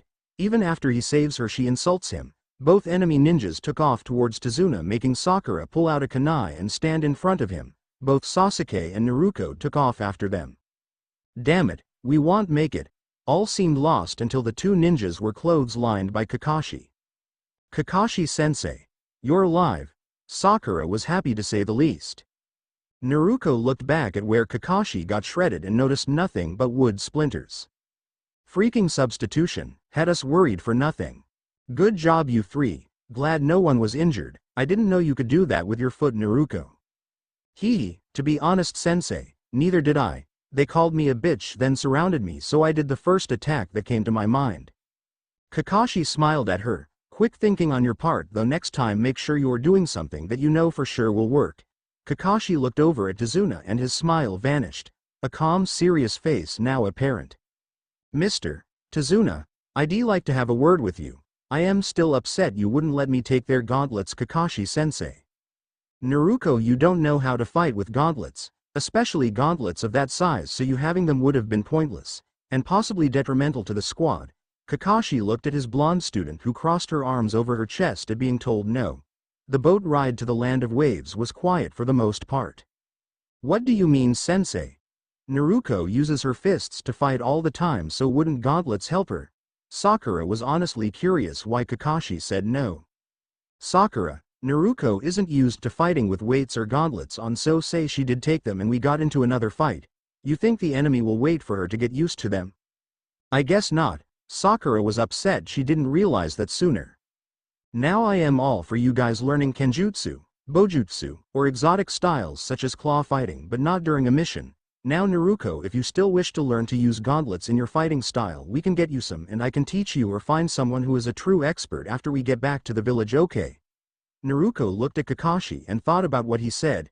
At least he was willing to teach her and not just say no or make her figure it out herself. Okay sensei. Keep your voices down. We need to cut off the engine and row from here on out. If Gato finds us, we'd be in big trouble. Kakashi remembered the conversation he had earlier with the bridge builder. Flashback. Who is after you, Mr. Tazuna? A C-rank mission is for bandits and highwaymen, not against enemy ninja, so out with it. Tazuna sighed before taking off his hat. A very dangerous man is after me, he wants me dead. A very dangerous man? Who? Tazuna sighed again, hoping that after he told the ninja this they would still want to help him. You've probably heard of him, his name is Gato. Kakashi's eye widened at this, he knew just who Gato was. You mean Gato of Gato Shipping and Transport? They say he's the richest man in the world? That's the one. He seems like a legitimate businessman, but the truth is, the man is like the devil himself. He traffics in drugs, contraband, slavery, assassination, you name it. He has my country in a stranglehold, and since we have no ninja of our own, we can't do much about it. My bridge is the one thing he fears. If it is completed, then Nami no Kuni can not only survive but thrive. So you're Gato's main target because you're the architect and overseer of the bridge. Exactly why Gato wants me dead, please. Tazuna dropped to his knees, his hat forgotten on the ground next to him. I beg of you, help me, help my country. I only had enough for a C-rank bodyguard and I have faith you all are strong enough to help me. I'll gladly pay you for an A rank after the bridge is complete. Just please keep protecting me. I have a daughter and a 10-year-old grandson, I can't leave them. Naruko looked at Kakashi, who seemed to weigh the pros and cons of accepting to continue helping him. Naruko looked at the crying old man and imagined his family. She never had a family, so she knew what it was like to be left alone. She wouldn't let that happen to another. Kakashi-sensei, I am for helping him. Both Kakashi and Tazuna looked at the blonde whose face had a determined look on it. You sure about this, Naruko? I've never had a family, so I know what's it like to be left alone to fend for yourself. I'll be damned if I let that happen to someone else. Kakashi smiled under his mask while Tazuna looked at the girl with awe. Maybe she does have what it takes to be Hokage, he thought while wiping the tears from his eyes. Kakashi looked at his other two students and saw they had the same determined look. It seems his squad had made up its mind. Alright, well, help you. I'll send a notice to the Hokage about the rank change. You'll have a few months to pay the difference. That sound good? Tazuna nodded while Kakashi summoned a nin dog and sent it off with a scroll in its mouth. End flashback. Tazuna-san, it seems we've gotten in unnoticed. I'll drop you off by the mangroves so you can sneak in. Thank you. Naruko was amazed at seeing another country. Even though it seemed like the village had seen better days, it still looked amazing to someone who had never left the village before. The boat came to a stop at a small dock. This is as far as I go. Watch yourself. Thanks, we will. Kakashi was worried, though not for himself. This mission officially is the worst one I've ever had. There will be another attack, and it won't be Chunin this time. It will most likely be Jonin. Could this be any worse? A sound off to their right alerted the squad, and Naruko launched a shuriken at it. I spoke too soon. Naruko. What the hell? Sakura yelled at her teammate, jumping the gun like that. She got even more upset at seeing Naruko had nearly hit a rabbit. Why the hell is this rabbit white? Isn't it springtime? Naruko said, holding the frightened rabbit by the scruff of its neck. Kakashi knew the answer to his student's question. A snow hare? Naruko's right. Its coat should be brown this time of year. That means it was kept indoors for use as a replacement. You say something, sensei? Everyone get down now. Just after Kakashi finished warning his squad, a large object came spinning out of the trees, flying just inches above everyone and slamming into a nearby tree.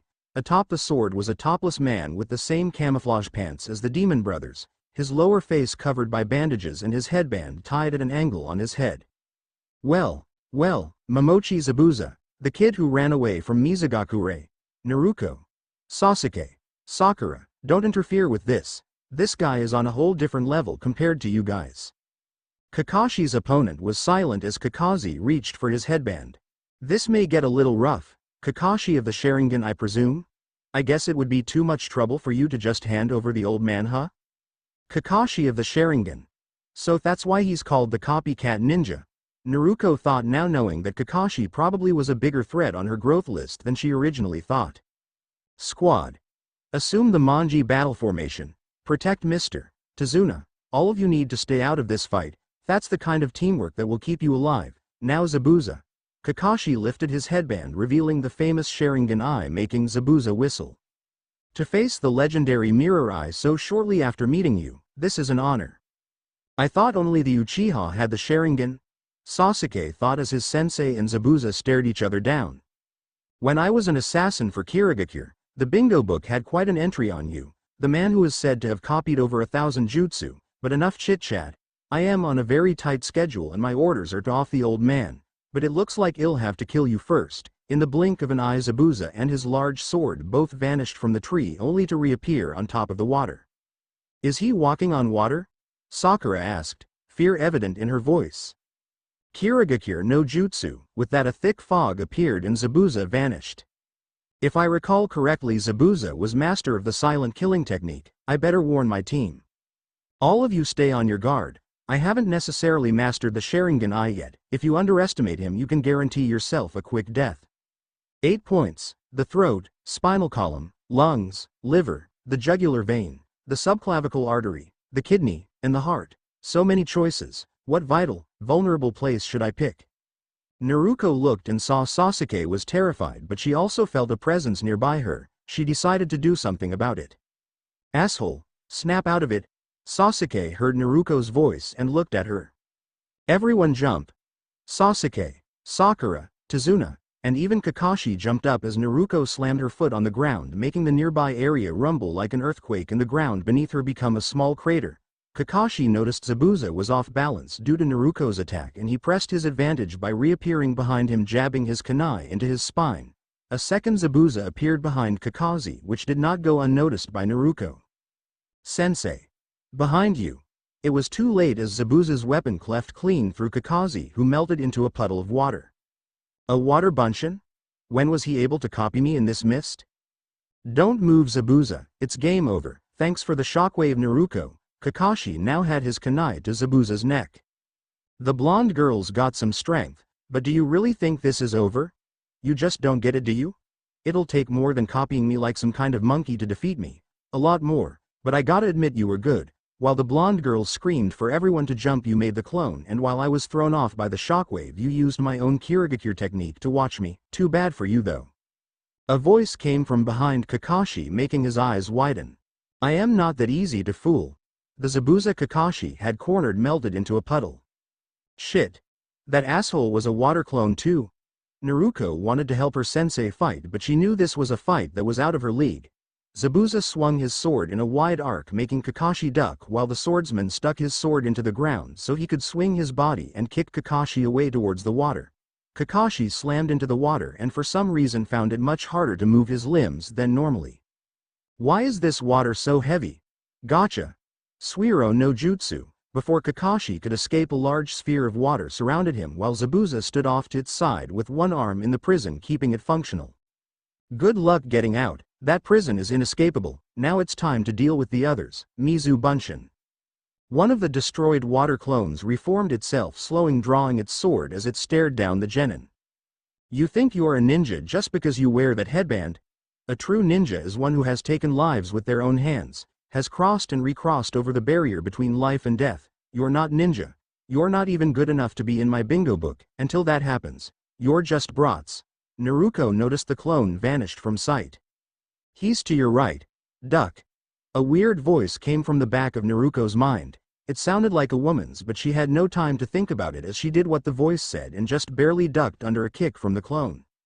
Not bad, but it won't be good enough to save you. Naruko could see that large sword held above the clone's head about to crash down on her.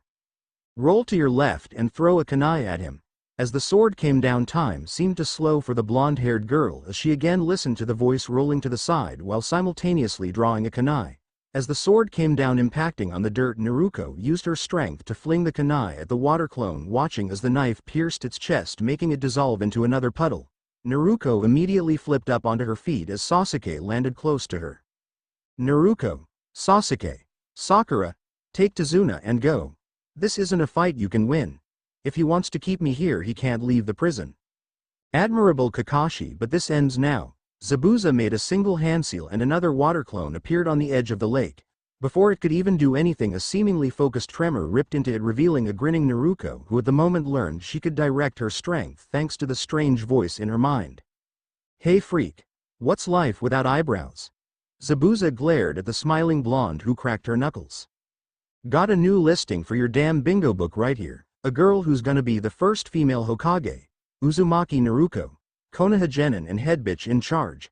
For added emphasis, Naruko flipped Zabuza off. Hey asshole, I got a plan. Sasuke looked at her. Despite all that was going on, he couldn't help but notice her confident smile and how cute it made her look. So now you have a plan, She-Hulk? Naruko's eye twitched, but then she remembered the situation at hand and forgave him. This time, Zabuza was getting annoyed and summoned another water clone from the previous destroyed one who blocked the genin from making it to their sensei. What are you two doing? I told you to get out of here. His clones can only go a certain distance away from him before he loses concentration. Take Tazuna and run. No offense, sensei, but shut up and let us rescue you. Don't forget what you taught us. Shinobi who abandon their teammates are worse than scum. Kakashi had to smile inwardly at his students taking his lesson to heart, but against Zabuza this was suicide. Fools, the clone said. In the blink of an eye the clone slammed into Sasuke, sending him to the ground and standing over him with a foot on his chest. Sasuke. Sakura was worried for Sasuke. Even though he was the rookie of the year, she just saw him get taken down like it was nothing. Naruko on the other hand was pissed. Nobody beat up on Sasuke but her. He was her personal punching bag, minion. Hey freak, that's my Uchiha punching bag. Kage Bunshin no Jutsu. Over a dozen clones of Naruko appeared, each with a kunai in hand. Zabuza was impressed that a genin knew such a high chakra cost technique and could use it well. Shadow clones, huh? And quite a lot of them too. All of the clones and Naruko leapt upon the mist assassin, hoping to dogpile him into submission, but that plan went to hell as he spun his sword around in an omnidirectional arc around him, destroying the clones and sending Naruko flying. Naruko dug into her pack and withdrew a weapon, hoping that her half-assed plan would work. Sasuke, catch. Naruko tossed him a windmill shuriken and she noticed his look of understanding as he caught it, and she winked at him, which would have made him blush had they not been fighting a crazy assassin ready to kill them. Shuriken are useless against me, the clone said as Sasuke took to the air, launching the projectile with all his might. The clone could only watch as the shuriken went right past him towards the true Zabuza.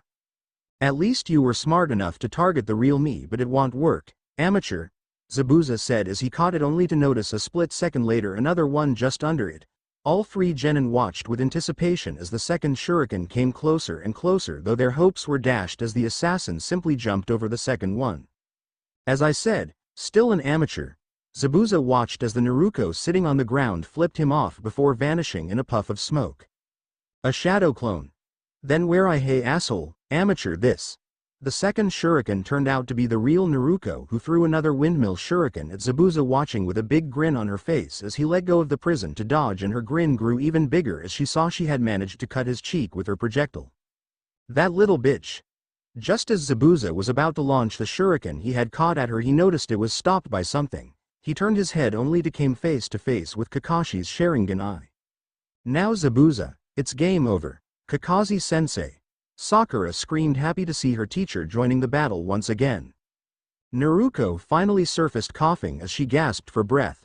Naruko, good job. Your scheme worked perfectly. You all have matured. I am proud of you. Thanks, sensei. Naruko smiled. Even in the heat of battle she loved being praised. HMPH, so you pissed me off enough that I ended up undoing my jutsu. No, Zabuza, it was broken from without, and just so you know, that same trick won't work twice on me. Your move. Zabuza jumped back and with precision that only came from experience went through all 42 hand seals of Sweden. Water Dragon Missile. But Kakashi also was going through the same hand seals at the exact same speed as Zabuza. Sweden. Water Dragon Missile. Both shinobi cried out as the genin squad and Tazuna could only watch in awe as two large dragons made entirely of water emerged and crashed into each other. Holy shit. Kakashi has gotta teach me that, Naruko thought as she watched her sensei and the missing nin go toe-to-toe just seconds after the dragons collided. So many seals and done so quickly, and Kakashi-sensei mirrored them all flawlessly. Sasuke wasn't jealous of his sensei. He knew if he had his own Sharingan he would have been able to copy them too. All it did was make him strive to unlock his faster. Zabuza could feel something wasn't going right with this battle. For every move, every little gesture he did, Kakashi mirrored it. It's like he sees through them all. Girl, you mimic me like a damn parrot. I'll shut your beak for good. Zabuza hesitated the moment he saw a copy of himself behind Kakashi doing the same hand seal he was currently on. Kakashi took advantage of Zabuza's hesitation and finished the final hand seal. Sweden. Giant waterfall. What? This is absurd. Zabuza was helpless as the giant vortex of water carried him off, a single thought running through his mind. Before I could even finish my ninjutsu, he used the same technique against me. I can't keep up with him. Zabuza's body slammed against a large tree, followed by a shuriken in each limb, preventing him from moving. That eye of yours, Kakashi, can it see the future? Yes, and I foresee your death. Just before Kakashi could plunge his kunai into Zabuza's skull, two senbon needles plunged right into the missing nin's neck, killing him. Your prediction came true, said a young teen wearing a swirl mask with a mist symbol on it. Thank you for your help. It would have been difficult to kill him myself, but you helped me with this admirably. Correct me if I am wrong, but aren't you a hunter nin from Kiri? You are an observant one. Yes, I am a hunter nin from Kiriga. Okay, what the hell is going on here? Who the fuck are you? Naruko. Relax, that's not an enemy. That's not what I am talking about, sensei. Zabuza is now dead. Who, need I remind you, wasn't a damn pushover. Yet he gets killed by a fucking kid my age. What do we suck or something? Kakashi walked over to his student and patted her head, which seemed to calm her down for the most part. Naruko, I feel for you, but this honestly won't be the last time we run into a kid who's younger than you and stronger than me. Forgive me for interrupting your quarrel, but I must dispose of the body lest it give up our secrets to our enemies. Goodbye, Leaf Ninja. And with a simple shunshin, the young hunter nin vanished with Zabuza's body. Well, I suppose it's safe to assume we can now take Tazuna-san home now. Yeah, you kids can rest at my place. And before any of them could take a single step, Kakashi fell over flat on his face. Damn, must have used the Sharingan too much. The team made it to Tazuna's home where his daughter Tsunami was waiting. Upon seeing the state of the genin squad's teacher, she immediately had them put him to bed. Kakashi-san, are you going to be okay? I will, in about a week. Rest, sensei, you'll need to recover your strength, Sakura said, worrying if their teacher would be alright. The next day Kakashi was dead asleep, his genin squad huddled in a corner of the room whispering amongst themselves. You do it, Naruko. Screw you bubblegum, you do it, or better yet make the genius asshole do it. I say Sakura should do it, he will suspect her the least and will not see it coming. You really think so, Sasuke-kun? Sasuke nodded, he had to admit the girl was eager to please. Okay, I'll do it. Naruko and Sasuke watched with smirks on their faces as Sakura crept as quietly as she could towards their sleeping sensei. They had all wondered since day one what he was hiding under that mask and both hoped she was successful. Naruko honestly hoped her sensei was hot.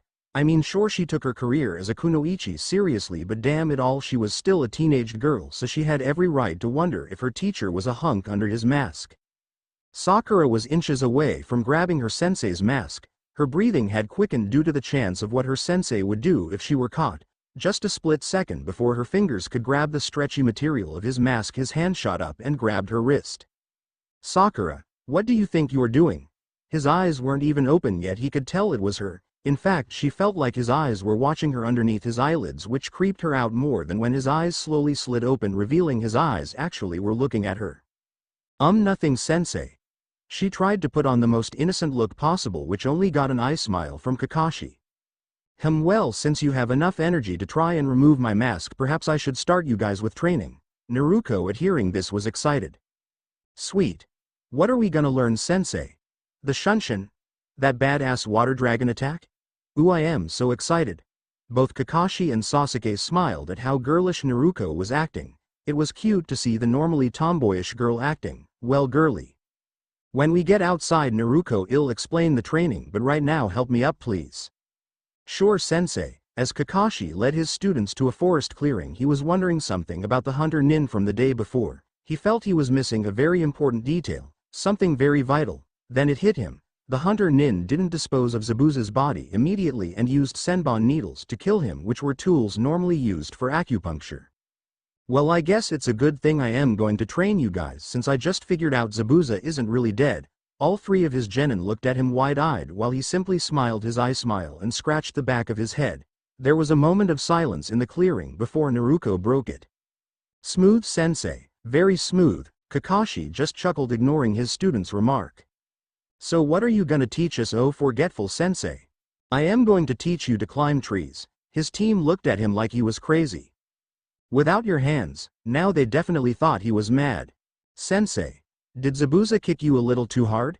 You feeling okay? Kakashi laughed. Both he and Obito had thought Minato-sensei was crazy when he first told them about the chakra control exercise. Rin, being a medic nin, already knew about it, so it didn't bother her. No, Naruko. I assure you I am fine. I thought the same thing when I was your age. Here, it might be better if I show you what I mean. Kakashi put his hands in a ram seal and with the crutches walked up the tree until he was hanging from a branch by his feet. See? This is what I mean. That is so cool, Naruko screamed. She was hoping for the water dragon jutsu, but this would do, for now. How do we do that, Kakashi-sensei?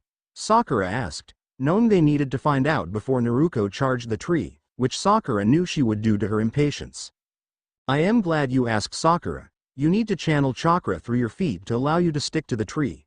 The feet are the hardest part of the body to channel chakra through, so this will help you increase your chakra control, which will help you use less chakra when using jutsus. Kakashi pulled out 3 kunai and threw them towards his genin, each looking at the knife that landed at their feet. Use those kunai to mark your progress. I don't expect each of you to reach the treetop on the first try. Also, I would recommend a running start to gain some momentum. No problem. This should be easy, Naruko said, twirling the kunai on her finger. Less talk, more action, Naruko. Naruko nodded and all three formed the ram hand seal, the ground around their feet glowing blue from the slightly flaring chakra. Let's fucking do this. I really gotta do something about her foul language. How would Minato-sensei and Kushina-san handle that? Oh right, she's their daughter, they could just simply punish her. Sigh, I never want kids. The genin of Squad 7 took off running towards their respective trees. Sasuke made it only a few steps before the amount of chakra he was using blew him off the tree with a small explosion of wood. Sakura made it to the very top while Naruko made it halfway up before having to mark her progress and leap down. She-Hulk, how were you and Sakura able to get so far while I simply blew off? Kakashi cleared his throat at this point before Naruko could make a remark about being better. I can explain that, Sasuke. When you put too much chakra, the surface's own energy will repel you off. Too little and you'll never stick. The reason Sakura and Naruko were able to go so far is simple. Females tend to have small chakra reserves, which in turn means their chakra control is enormous. Naruko is an exception because she has much higher than normal reserves for a female, so while her control isn't near perfect like Sakura's, she has better control than the average male. Kakashi could see his blonde student smiling. He could tell she was soaking up his praise like a sponge. This is how it should always be for her in the village: praise and thanks, not scorn and hate. You as a male tend to normally have high chakra reserves, which means average to below average control. This is the main reason why most of the best genjutsu specialists and medic nins tend to be female, though as seen with Naruko this is not always the case. Try again Sasuke, but try to use less chakra this time.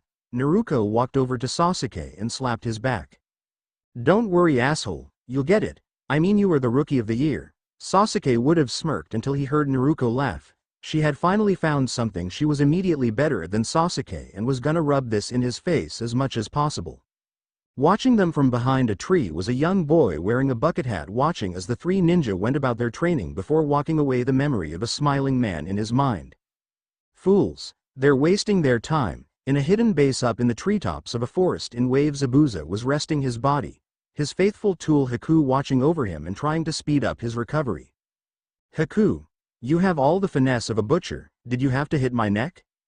Zabuza-sama, I didn't want to scar your body, besides the neck was easier to target during the chaos of your battle, Haku said with an innocent smile. You're a sadistic one, that's for sure, Zabuza mumbled, getting a giggle from his tool. A voice from the doorway drew their attention.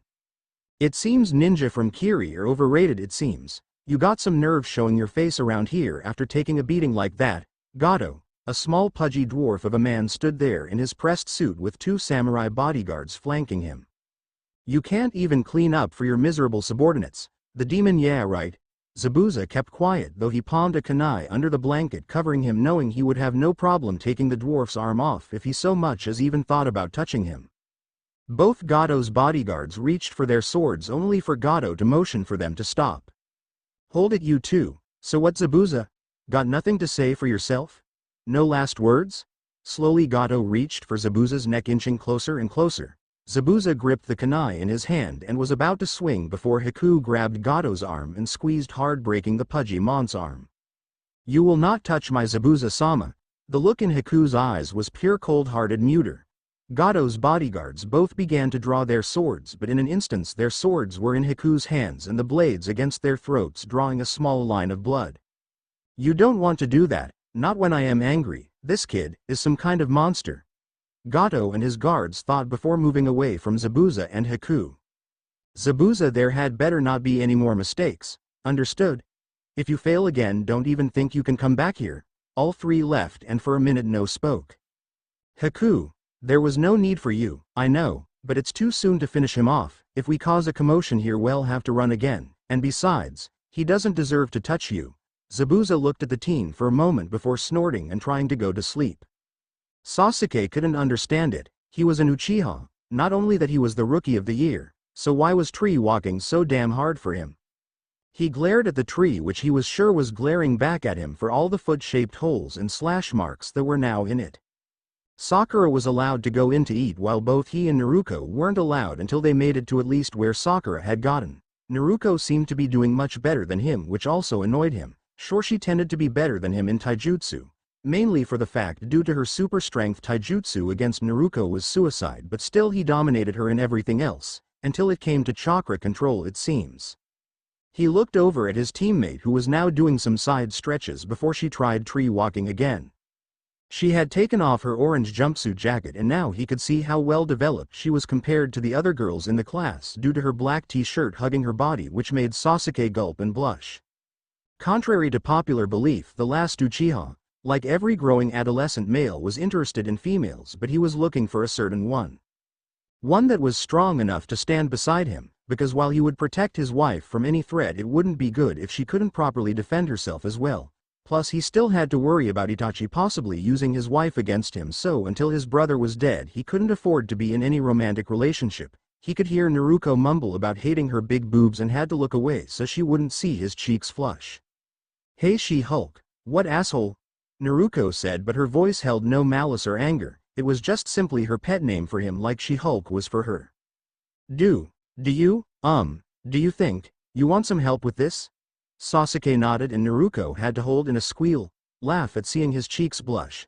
He looked so cute trying to ask for help but make it seem like he wasn't, such a typical prideful boy. Sure, I'll help you, if you do something for me. Sasuke gave a funny look. If it were Sakura or Ino or any of his other fangirls he would have expected her to ask him for a date, but Naruko thankfully was not a fangirl, which he respected her for. What do you want? Money? Ramen? One of my clan's fire jutsus. Tempting, all very tempting, but no, I don't want any of those. In fact, I can't think of something I want right now, so I'll take an eye. Oh, you. I'll collect my favor from you some other time, okay? Sasuke was worried what this favor would be and when she would collect it. Okay then, just remind me when you do call your favor in. Okay. Naruko wrapped her arm around Sasuke and put him a chokehold, which happened to place his face by her breasts, making him blush, but Naruko was too busy to notice. Alrighty then. Now if I recall correctly, it takes mental concentration to generate and manipulate chakra, so you can't be all distracted. You gotta have a clear mind, she said while still holding his head in the chokehold. Clear head, got it, Sasuke said, but his mind was far from clear as Naruko's left breast kept getting in his face. What is she, a C-cup? She's probably the most developed girl of our age group. Naruko let go of Sasuke and bent over to stretch, reaching for her toes, feeling her back pop a few times. Sasuke at this moment happened to look up and come face to face with Naruko's behind. Sasuke's world froze as he felt his shorts getting tighter. Think about my revenge, jutsus, that old cat lady down the street from me, rotten food, Naruko's ass just a few inches from my face. No, no, no, shurikens, cold showers, kunai, cold showers. It was then Naruko stood up, crossed her legs over one another and bent over again, moaning as her back popped again. Kakashi naked on a cold day. Kakashi naked on a cold day. Both Naruko and Sasuke were eating at the table. Sasuke had been quiet ever since Naruko gave him that tip, though she did notice he did do a little better after. Sasuke, Naruko, you both took an awful long time to finish today? What happened? Naruko swallowed her last bit of rice before speaking, offering her bowl for seconds as well. It's like you said earlier, Kakashi-sensei, we got too much chakra and stamina, plus Sasuke was saying something about feeling weird. Sasuke almost choked on his rice and began repeatedly hitting his chest before he could swallow properly. Kakashi watched this and knew something happened between the two, but couldn't figure out what. I can't believe I missed possible juicy gossip, just my luck. Why do you all train so hard? Don't you know Gato is just going to kill you? Came a voice from the stairs. Team 7 looked and saw Inari standing there, an upset look on his face. Before Kakashi could speak, Naruko cut him off. I train hard because I have things to prove, to not only myself, but to my team, to my village, to everyone. You don't know anything about us. You act tough, but you don't know what it's like to suffer. At that point Kakashi, Sakura, and Sasuke all went quiet. That was not a subject you bring up around Naruko. Kakashi could see his student clenching her shaking fists and hanging her head low. I don't know what's it like to suffer. You're telling me that I don't know what it's like to fucking suffer? Naruko stood up, a look of pure anger in her eyes. Before anyone could do anything, Naruko was across the room holding Inari up by the collar of his shirt. Listen up, you little shit. Don't ever fucking tell me that I don't know the meaning of suffering. You like having a mom and grandpa? Good. Enjoy them because I never got to? I never grew up with a mom and dad or any family whatsoever. You ever get picked by your village? No? Well, I do. Every single damn day. I deal with glares, hateful remarks, so much shit it would make you cry. I know full goddamn well what suffering is. In fact, I still suffer. Ever since my birth I've had to suffer. Naruko dropped Inari to the ground and gave him a cold look, promising pain if he ever mentioned this again. Kid, don't ever fucking tell me that I don't know suffering. Enjoy coming home to your loving family every night, because I don't get that damn luxury. With that, Naruko walked out of the house and slammed the door, which with her super strength caused the house to shake slightly. Inari began to sniffle before running up the stairs. Kakashi looked at Tazuna, who he could see was shocked.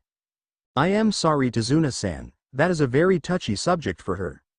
I can see that. Is it really that bad for her? Kakashi simply nodded. Sasuke and Sakura were worried. They had never, ever seen Naruko blow up like that. Even when called a bitch she never blew up like that. Sasuke was about to get up but Kakashi's hand on his shoulder stopped him. Let her go, Sasuke, she needs time to cool off, bringing her back now would just set her off again. If she doesn't return tonight I'll send you to get her in the morning. Sasuke didn't like it, but he agreed. The last thing anyone wanted was Naruko destroying the house or Inari. Meanwhile Naruko went back to the clearing where they started tree walking, and just as she got to the center of the clearing she took a deep breath before going off. Stupid fucking kid. Where the hell does he get off telling me that shit? Raw.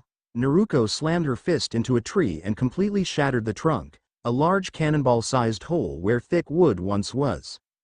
The fucking nerve of him. He's lucky he's a damn kid, orid fucking kill him. Hey-ah. Naruko swung her leg out and her leg slammed into a tree trunk, seemingly caving the trunk in. He thinks he's got it bad. I am the one who never got a damn goodnight kiss from my mother, or have someone tell me they fucking love me. All I ever get is brat. Go back to hell, succubus. Or some other shit like that. Arrrrrrrgh. Naruko slammed her fingers into the ground and pulled, tearing an enormous chunk of earth out, which she hurled at the tree she kicked, making it break and fall into another tree. Throughout the whole night the sound of Naruko's screaming and trees being destroyed were all that the forest heard. The next morning everyone but Naruko was gathered around the table as Tsunami made breakfast. I guess Naruko stayed out all night, huh? Tazuna rubbed the back of his neck to get the kinks out before he had to go back to the bridge. Ever since that little argument with Inari, Kakashi said while reading his Icha-Icha, he figured his student would be out all night. In fact, knowing Naruko, he was sure the area where they trained was completely and utterly annihilated. That idiot better be okay. With the way she overreacts it's possible she could kill herself. Don't worry too much, Sasuke. Naruko may be a temperamental, goofy girl, but she is a full-fledged ninja. In fact, why don't you go get her? I am sure she's hungry by now. Back in the clearing, Naruko was on her back sleeping peacefully, covered in dirt and grass stains, while a stranger crouched over her body. The stranger's hand looked like it was reaching menacingly for her neck, but instead it grabbed her shoulder and shook it. You'll catch a cold if you keep sleeping on the ground, you know. Huh? What? Who are you? Naruko said, rubbing sleep out of her eyes. Oh, forgive me. My name is Haku, Uzumaki Naruko, at your service. Naruko, would you mind helping me pick some herbs? Sure. Yawn. It'll help me wake up. About 20 minutes later Naruko grabbed a few more herbs and placed them in the basket Haku had brought. These weeds and such are really medicinal. I am sorry to have imposed on you. Naruko waved it off. I'll just think of this as beginner medical training. Training? So you're a ninja? Yup. The best there is, or at least soon to be the best. What are you training for? Many reasons: to get stronger, to be respected, to prove a point to a snot-nosed brat, to take over the world. You know the usual. Haku giggled. This girl, even though she was the enemy, was funny. Do you have anyone special in your life, Naruko-san? Like in what way? Romantically? I honestly doubt that will ever happen where I live. Tee-hee. No, I mean, do you have people who are precious to you? People you would gladly fight for to protect?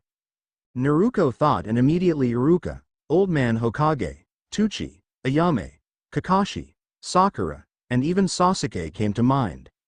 Oh, special like that? Yeah, I do. Then you will truly be strong. I know we'll meet again, so you should know now. Naruko listened intently. Haku was kind to say that about her.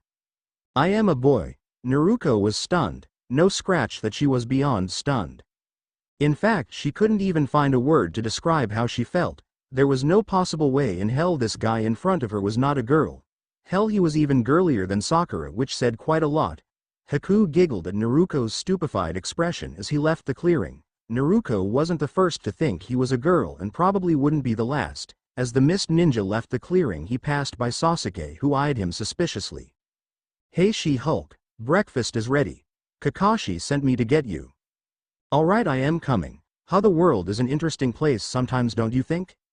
What are you talking about? Sasuke looked at the blonde like she was crazy. Nothing, just rambling. The next morning Kakashi, Sakura, and Sasuke all were gearing up to go to the bridge while Naruko slept on. She had done all-night training again and they wanted to make sure her chakra reserves filled up properly. Just let Naruko know where to find a Tsunami-san. Kakashi said as he led his other two students away. The sunlight filtered into the room where Naruko slept, hitting her on the face, to which she groaned and rolled over.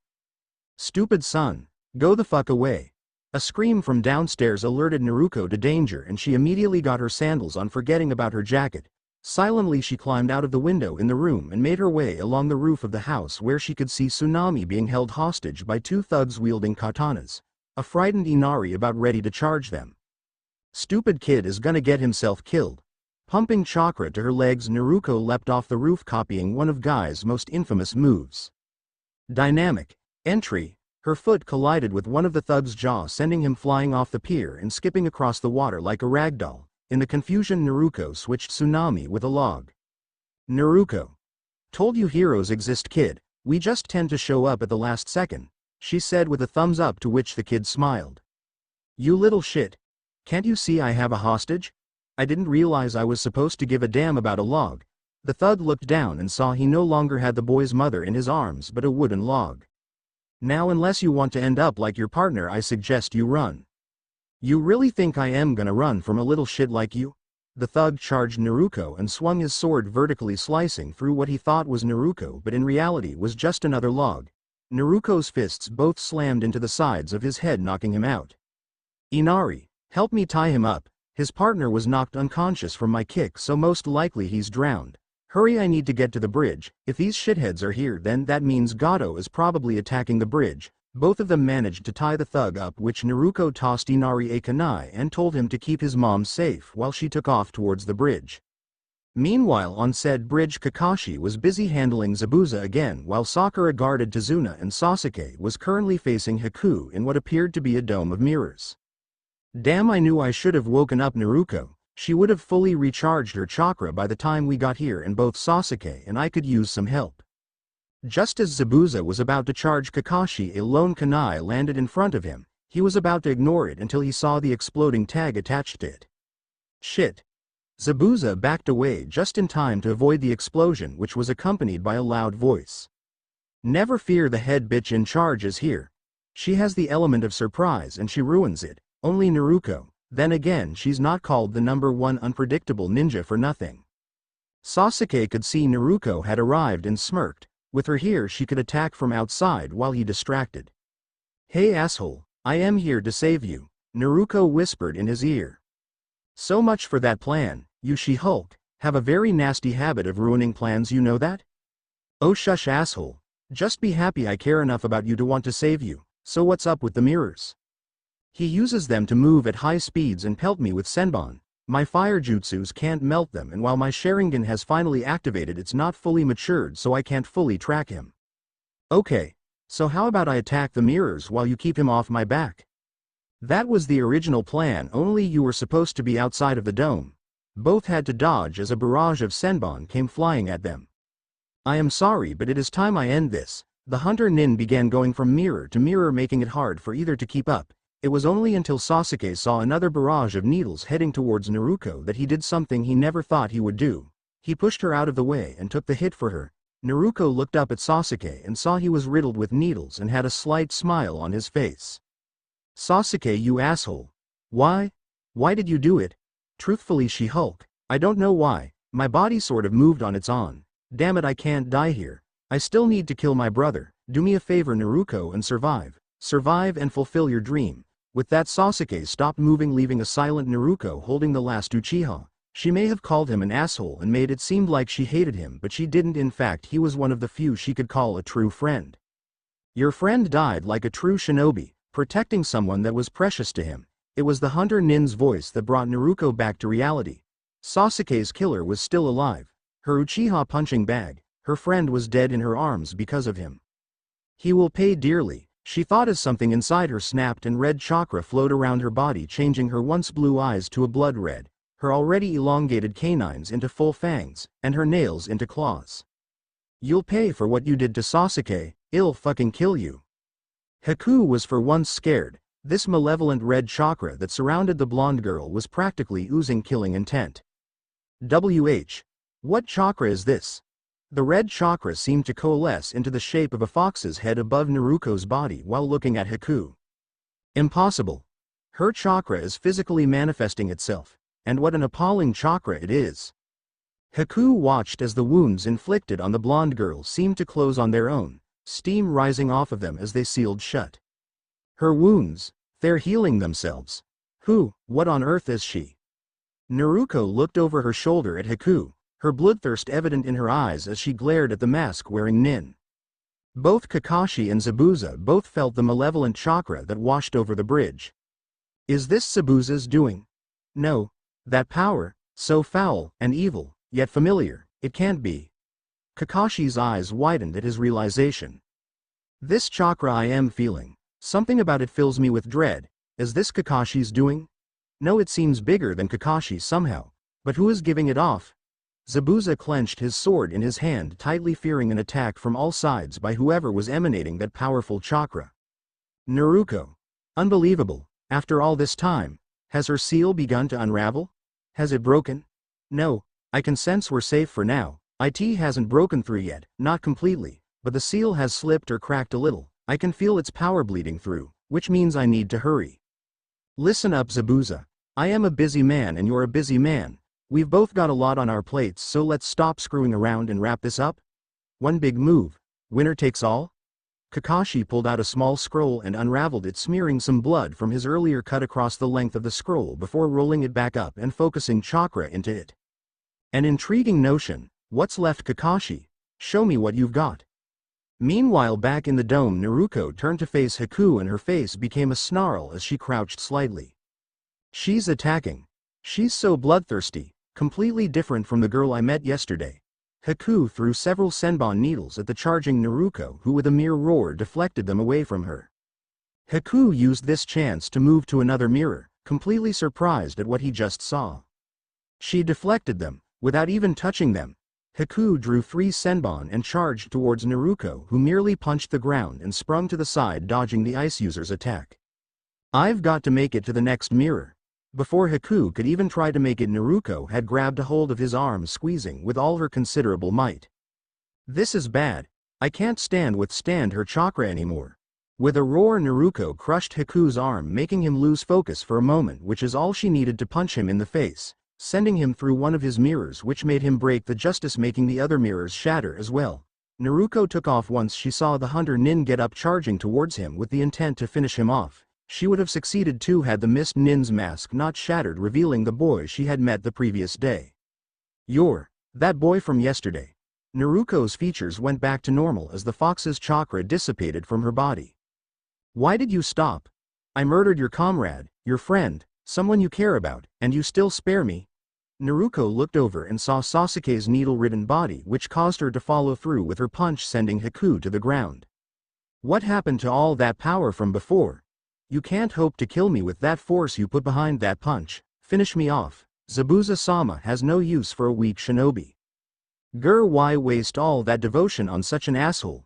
That mercenary scumbag doesn't care who he works for or who gets hurt as long as he gets paid. Is that browless freak really precious to you? I was precious once. When I was little, I lived with my parents in a snowy little village in Kiri, but when I got old enough, something happened. Blood, my blood. What the hell are you talking about? My father killed my mother and tried to kill me. Kiri has been plagued by a civil war of sorts, with the two sides being those with bloodline abilities or Kekkei Genkai and those without. After the war, those of us with Kekkei Genkai were hunted down, and those of us who survived did so because we hid our abilities. I am sure that boy I killed grew up knowing the pain I speak. We are special, we are powerful, but most of all we are feared. My father learned that my mother came from a clan that had a bloodline, and before I even realized what happened, I had killed my father. Then it came to me. I had to accept it, which was the hardest thing. Accept what? That I was alone in the world, shunned, unwanted. Didn't you tell me you wanted respect from your village?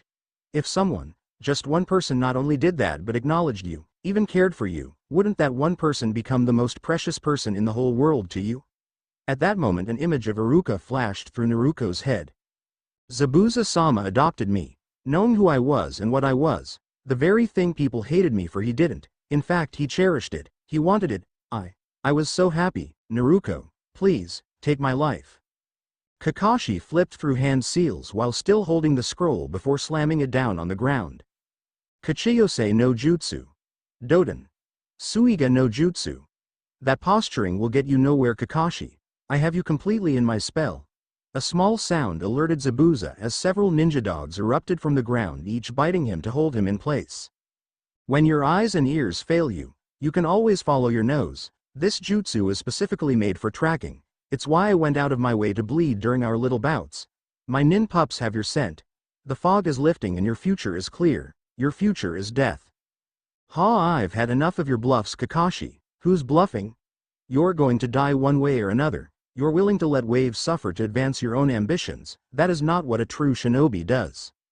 Spare me the philosophy lesson. I am fighting for my own ideals and I am not about to stop.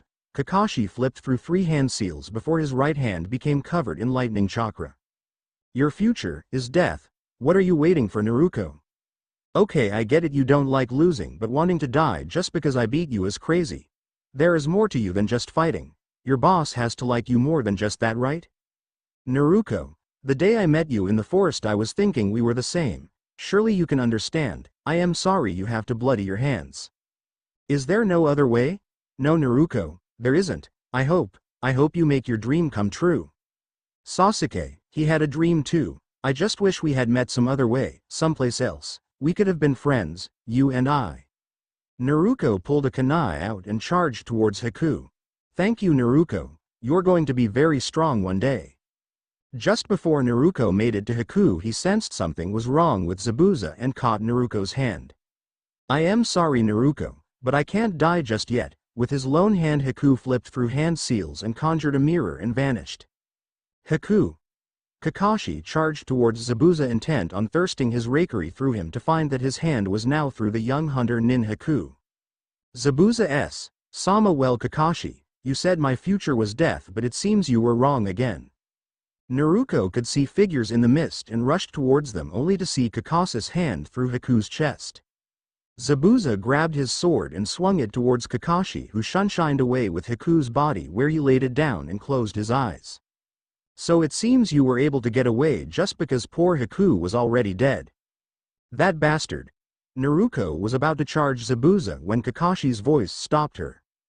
Naruko, stay out of this. This is my fight.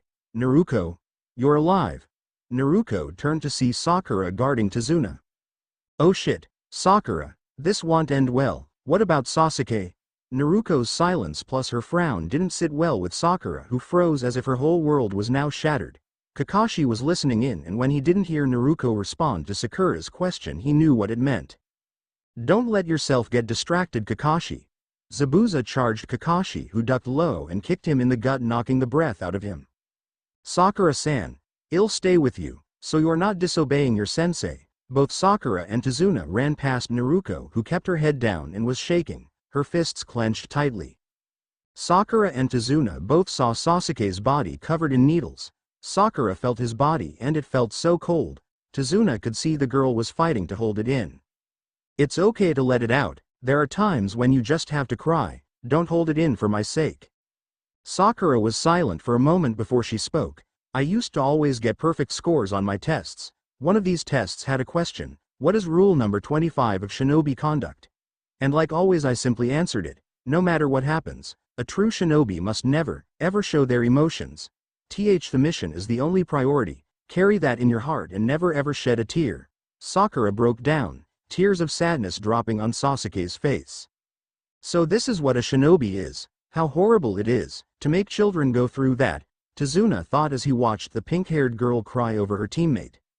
Naruko clenched her heart, knowing she was the reason Sakura was crying, was the reason Sasuke was dead. Never again could she smile at him and call him an asshole. Never again would he give her that cute but arrogant smirk and call her She-Hulk. He just had to be a hero. He couldn't have just been a self-centered jerk and saved his own skin. That asshole just had to be a nice guy to her and protect her.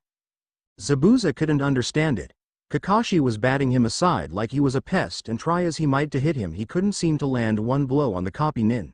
Before he even knew what was going on, Kakashi had his hand on the back of Zabuza's neck and plunged 2 kunai into each of his major arm muscles.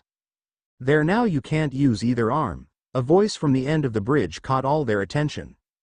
Well, he's certainly made a fine mess of you. What a pity, Zabuza. Gato, what are you doing here? And why did you bring all of them? Simple. There has been a slight change of plans, or of your plans anyways. You must have guessed I never did intend to pay you. It's such a hassle hiring skilled shinobi. So expensive, and their village and friends tend to be upset when you kill them. Nukanen on the other hand, no one cares what happens to you when the job is done. When you ninja wear each other down, common thugs can finish the rest. It's a good business plan, cheap and effective. Hiring you was probably my worst mistake. You're no demon. A baby demon maybe. Kakashi, it seems I am now unemployed, which means our differences are settled. Yeah, looks like it. There still is one thing to do. Gato walked over to Haku's corpse and started kicking it, which made Naruko take off only to be stopped by Kakashi. Naruko, cool it. There are a lot of them there. Hey, why don't you do something, damn it? He worked for you. Practically fucking worshipped you. Like what? Haku is dead. But shouldn't you care? That fat bastard is desecrating his corpse. Kid, Haku and I were used. That's what happens to shinobi. I didn't value Haku for himself, but for the power his blood carried and what his talents could do for me. I apologize for nothing. You really mean that? Naruko, enough. Our quarrel is over. Leave him alone. Shut up. He's still my enemy, especially if you won't do anything about Haku. He really cared about you. He was fucking devoted to you. But to you that's nothing. That he was nothing. You're telling me you don't feel a damn thing? Are you really that fucking heartless? He gave his life for you. He died, without any of his dreams coming true. That's too much, too cruel. Kid, Naruko looked up at Zabuza and could see he was crying just like she was. Not another word, kid. What Haku did was not just for me. While he fought, his heart broke over you and your friends. That is the honest truth. He was too kind, too gentle. I am glad, girl, my last battle was against you. You're right, you know. We may be shinobi, but in the end we're just simply human. With all the feelings involved, and I have now lost everything. Girl, would you lend me your kunai? Naruko sniffled and tossed it to the missing nin, who had now chewed through the bandages covering his face and took off towards Gato and his men. What are you all waiting for? Kill him. Zabuza flared his chakra, which like Naruko's seemed to transform into a monstrous shape, scaring all of the thugs. A demon.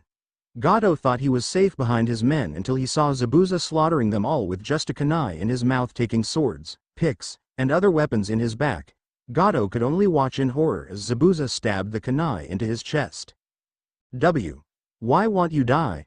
If you're in such a hurry to be with your little friend, go alone. I have no intention of going to the same place as Haku. I am taking you with me to hell. Even a baby demon in life can grow up into a real demon in hell. Zabuza pulled the kunai out and in one swift motion cut off Gato's head, staring the rest of the thugs in the face. His eyes hardened, daring any of them to charge him. Looks like this is goodbye for now, Haku. Thanks for everything, and I am sorry. Zabuza fell to the ground, leaving a stunned Naruko, who then began to close her eyes. Naruko, don't look away. That was the end of a man who lived his life fully. Sakura continued sobbing over Sasuke's body, which unseen to her had twitched.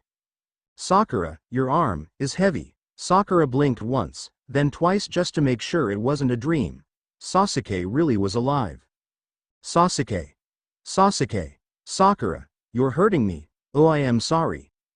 I am all right. How's Naruko? And that creep in the mask? Don't try to move. Naruko's fine and the boy in the mask is dead. What? Did Naruko? No, I am not sure. The boy died protecting Zabuza from Kakashi-sensei. Naruko. It's Sasuke. He's alive. Naruko turned to see if she was telling the truth, only to see Sasuke standing waving his arm at her weakly. Naruko ran over to them and it seemed to all she was going to hug Sasuke, until her fist slammed into his jaw. You're such an asshole, Sasuke. Naruko, Sasuke's injured. Don't punch him. Naruko ignored her teammate and grabbed Sasuke by his collar, dragging him close to her. You dumbass. Of all the stupid idiotic things to do. Why? Why when you could have just let me take the hit? What's wrong, She-Hulk? Worried about me? Naruko punched Sasuke in the gut, causing to lose his breath. Fuck yes, I was worried about you, you asshole. I had thought you had gotten killed for me. Do you have any idea how traumatic that is? Well, do you? Sasuke was silent and Naruko in the heat of the moment did something she would have never imagined doing. She kissed him, hard. As she pulled away she could see Sasuke was not expecting that. Hell, she herself wasn't, to be honest. Sasuke, don't you ever make me worry like that again, understood? Sasuke could see if he didn't say yes she probably actually would kill him, so he nodded. Good, asshole. Sasuke had to smirk. He figured she was just upset with him for the whole dying thing. Then again, who wouldn't be mad at their friend for pulling a stunt like that? Aren't you sweethearts forgetting something? You just killed our meal ticket. Now the only way to break even is to loot the town. A lone crossbow bolt landed in front of the group of thugs. Naruko and the others turned to see Inari and the villagers all armed, ready to defend their home. Stop right where you are. This is our home. Come one step closer and you'll die where you stand. Inari. A hero always arrive at the last second, why no? Naruko smiled and formed a familiar cross hand seal. Mind if I join you? Kage Bunshin no Jutsu. Over a dozen Narukos stood there ready to fight the thugs. I can't manage anything solid with my chakra this low, but a bluff should be enough to scare these guys off. Kage Bunshin no Jutsu. Kakashi style. Over 100 copies of Kakashi stood all armed with kunai and doing hand seals. Now shall we? Never mind. Run away. The thugs started running and jumping over each other to get off the bridge. They had all seen what Zabuza had done to them, and he was one ninja. Never mind the hundreds that were now on the bridge. The bridge was safe now, and Gato was dead, meaning Wave was now safe. Everyone, including the ninjas that helped protect them, could rest easy. A week later, Sasuke was resting his body. Kakashi had wanted him to take it easy due to the injuries that Haku had given him. While they weren't life-threatening, moving around too much would mean he would have to be bedridden for that much longer. He stared at the ceiling and heard someone come into his room. He figured it was Sakura and closed his eyes. This wouldn't have been the first time she came in to check up on him, so he had come to expect it. What he did not expect was hearing Naruko's voice. Hey Sasuke, you awake? Yeah. What do you want, She-Hulk? She smiled. It was good to hear him call her that. Anyone else and she'd be pissed, but after what happened she decided to let him get away with it. She lightly flicked his forehead as a small way of punishing him. After all, she couldn't let him completely get away with it. I never got to tell you thank you, for saving me on the bridge. You're the first person to, stick their neck out for me.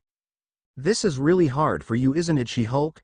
Well, sorry, I am not used to guys saving my life, so forgive me, oh Lord Uchiha, if I am new to the whole thanking you thing. Sasuke had to smirk. The pouty look she had on her face was cute. I just wanted to say thank you. You saving me means a lot. Just don't expect it to be a regular occurrence, okay? Sasuke was about to tell her to go to sleep when he felt her lips on his again for the second time since the mission to Wave started. Her lips are so soft. Thanks for being my knight in shining armor. Even if it'll never happen again, now get some sleep, asshole. We're leaving tomorrow. The old Naruko was back, and Sasuke had to admit that he liked it when she acted all girly one second, then back to her tomboyish ways the next. He watched as she walked out and remembered the 2 kisses they shared. The heated one on the bridge and this soft one they just shared. And wow, Naruko could change from fiery tigress one second to soft flower the next. What a woman. Team 7 stood there in front of Tazuna and his family. The bridge was now completed due to Gato being killed, and the bridge builder had decided to see the team off. You guys are welcome back here at any time. I'll be sure to visit. I am gonna miss you guys. Naruko Wanichan better visit. Naruko merely smiled and gave Inari a thumbs up. You know it. As the team left, Tsunami stood there with her father and her son and wondered something. Father, what are we gonna name the bridge? I was thinking, the Great Naruko Bridge, after the girl who brought hope to our once shattered land. I think that's a wonderful name. Team 7 had just gotten done with a mission, and Kakashi could see a hawk carrying a message to the Hokage Tower. So it's that time of year again. Wonder if these 3 are ready. He looked over and saw Naruko was giving Sakura another noogie, meaning the pink-haired girl said something to Naruko that while it didn't warrant bodily harm, it still deserved some punishment. My god, your teamwork is atrocious. You know what? Let's call it a day. I got my reports to turn in. I'll see you guys later. Sakura came up to Sasuke and batted her eyes at him. Naruko was about to laugh. She always loved seeing Sasuke shoot the pink-haired girl down. Sasuke-kun, I was wondering if, we could work on our teamwork together? Why do you waste your time flirting when you should be practicing? Right now you're the weak link of our team. Even Naruko is better than you. Sasuke walked away, not saying another word. Naruko had to admit Sasuke could drop someone hard. She was glad she wasn't a fangirl of his, otherwise she would have to face the same as Sakura. Hey Bubblegum, if you want, you and I can train together. Kakashi at this moment decided to go deliver his reports and find out if the Chunin exams really were being held in Konoha this year. Naruko couldn't help but feel she was being watched and could see a completely square rock with 2 eye holes cut out into it. Konohamaru-kun, you realize rocks aren't completely square and don't have eye holes, right? Aw damn it, we're never gonna get this right. The Hokage's grandson had taken after Naruko in more ways than one, her cursing being one of the ways. Oh, it's you guys. What's with the goggles? Isn't it obvious, One-chan? You're our idol, so we're copying the style you used to wear. Oh okay. What do you mean okay? So what, you're too important for US now? You promised to play ninja with USONEECHAN. What kind of ninja plays ninja? Sakura asked, then she remembered what Sasuke said. Naruko was better than her, so she guessed she could play ninja since she apparently was the second strongest in the group. One-chan, I know this is probably a stupid thing to ask, but are you in her? Konohamaru stuck his pinky out, which made Naruko sigh before grabbing Konohamaru's collar. Konohamaru-kun, why the hell would you think I am a lesbian? Naruko was shaking Konohamaru by the collar. Moegi and Udon both sighed. Konohamaru tended to speak before thinking. I was thinking the same thing. I know you like powerful guys like the Yondaime. She then let him go. Besides, why would you be a lesbian with a skinny, broad-foreheaded girl like that? The air went deathly still and the temperature seemed to drop several degrees as Sakura glared at Konohamaru. Naruko patted Konohamaru's shoulder twice before speaking. Konohamaru-kun, I am not gonna save you, because you won't learn anything if I do. Sakura growled, which caused the 3 academy students to take off running with the angry pink-haired girl close behind. Man, she can run. Why'd I get the feeling? One-chan. Help. Something bad is gonna happen. Naruko took off towards where she had heard the scream and saw a kid in a black one-piece catsuit holding Konohamaru by his collar. Hey asshole, I suggest you put my little brother down. Naruko cracked her knuckles to emphasize her point. Who's this ugly bitch? All 3 academy students and Sakura went quiet, knowing Naruko was gonna kill this foreign nin for breaking 2 of the many unspoken rules of the village. 1. Never call Naruko a bitch. 2. Never call Naruko ugly. Mr. Makeup Guy, the first, really hope you've enjoyed your life, because since you called Naruko One-chan that she's going to kill you. The last girl who called her the B word was sent to the hospital for possible spine damage and 4 fractured ribs, and she was her classmate. Kankuro gulped but remembered who his father was. He technically had diplomatic immunity. Huh, nice try kid, but she can't do anything to me. I am the son of the Kazekage. Before anyone could blink, Naruko had snatched Konohamaru from the foreign nin's grasp and slammed the foreigner against a wall by his throat, her hand squeezing tightly to cut off his air supply. I am going to tell you exactly what I told my adoptive little brother over there when I first met him. I don't give a flying fuck who you are. I don't care if you are the Kazecage's grandmother. You call me a bitch. Naruko slammed her free fist into the brick wall next to Kankuro's head, letting him know she wasn't playing around. Holy shit. She's like ridiculously strong. Both Sand Nin's eyes were wide at seeing Naruko's Tsunade's strength make a hole in a brick wall. Now say whatever prayers you need to say, because you're going bye-bye. Naruko. Naruko turned to see Sasuke leap out of a tree and walk towards them. What, Sasuke? Can't you see I am teaching this asshole some manners? I can see that, but Naruko, if you do that you can bring a war to Konoha just like he could bring a war to Suna by attacking the Hokage's grandson. Don't kill him, Naruko, for me. Naruko looked at Sasuke for a moment before tossing Kankuro to the ground. Fine, but only because you asked, Sasuke. Sakura was confused. Ever since that kiss they shared during Wave, Naruko and Sasuke had been acting really weird towards each other. Both Naruko and Sasuke had told her later on it was a heat-of-the-moment thing and not to look into it, which she didn't, but she couldn't help but notice the 2 of them seemed different now. Kankuro was pissed. This girl had just humiliated him. He was not about to stand for that, not on his life. He reached for the bandage bundle on his back, making Tamari gasp. Kankuro. You're not about to use the crow? You'll get caught? He's not here to stop. Kankuro put it away. A cold, emotionless voice made the makeup-wearing ninja's blood run cold. Up in the tree Sasuke was just in was his younger brother Gaara, and he looked ready to spill blood. If you continue this foolishness, I'll kill you. I am sorry Gaara. I didn't mean to. Gaara turned his attention from his siblings to the blonde-haired girl. Clearly she was the most physically powerful genin they had met, so she was his main target. She could hopefully make him feel alive. You, the blonde girl. What's your name? Me? Uzumaki Naruko, and you are? Sabaku no Gaara. These are my siblings Tamari and Kankuro. Well, see you during the Chunin exams. I look forward to facing you Uzumaki Naruko. With that the three sand nins left to go wherever they needed to go. Sasuke looked at Naruko, who seemed a bit upset still, but he knew just how to help. He slapped the back of her head lightly. Ow! What the hell was that for, asshole? If it wasn't for the fact she had nearly caused a war between two major villages, Sasuke would have laughed at the cute angry expression Naruko wore. Sasuke grabbed her ear, which made her curse even more. You nearly started a war between Suna and Konoha, She-Hulk. I know he insulted you, but you have to calm down once in a while. Besides, I hear during these Chunin exams you can kill without being penalized, so you can get your revenge then, okay? Naruko looked at him, and for some reason she felt the urge to hug him but fought it off. Lately, after the wave mission, she had been wanting to be close to the last Uchiha when before she couldn't stand him. She sighed and nodded. Okay, I'll behave for now, asshole. Sasuke patted the top of her head with a small smirk. Good girl. Now I am pretty sure we have to find Kakashi to see if we can enter the exams. After all, we need to see how well we've come along in our training. Naruko glared at Sasuke, but inwardly she was giddy, for lack of a better word. She didn't know why, but Sasuke, when he would act like this towards her, made her feel girly, but in a good way. Sure, he didn't make her swoon and go gaga-eyed over him like Sakura and his other fangirls do, but he made her feel special. She guessed was the word. Yeah, let's go find our forgetful good-for-nothing sensei. Konohamaru-kun, I'll see you guys later. Well, play after the exams, I promise. Well, hold you to that, Oneechan. Meanwhile, Kakashi, along with Kurenai, Asuma, and Guy were standing in front of the Hokage and Iruka, who had just confirmed that the Chunin exams would be held in Konoha this year. Hokage-sama, is it really time already?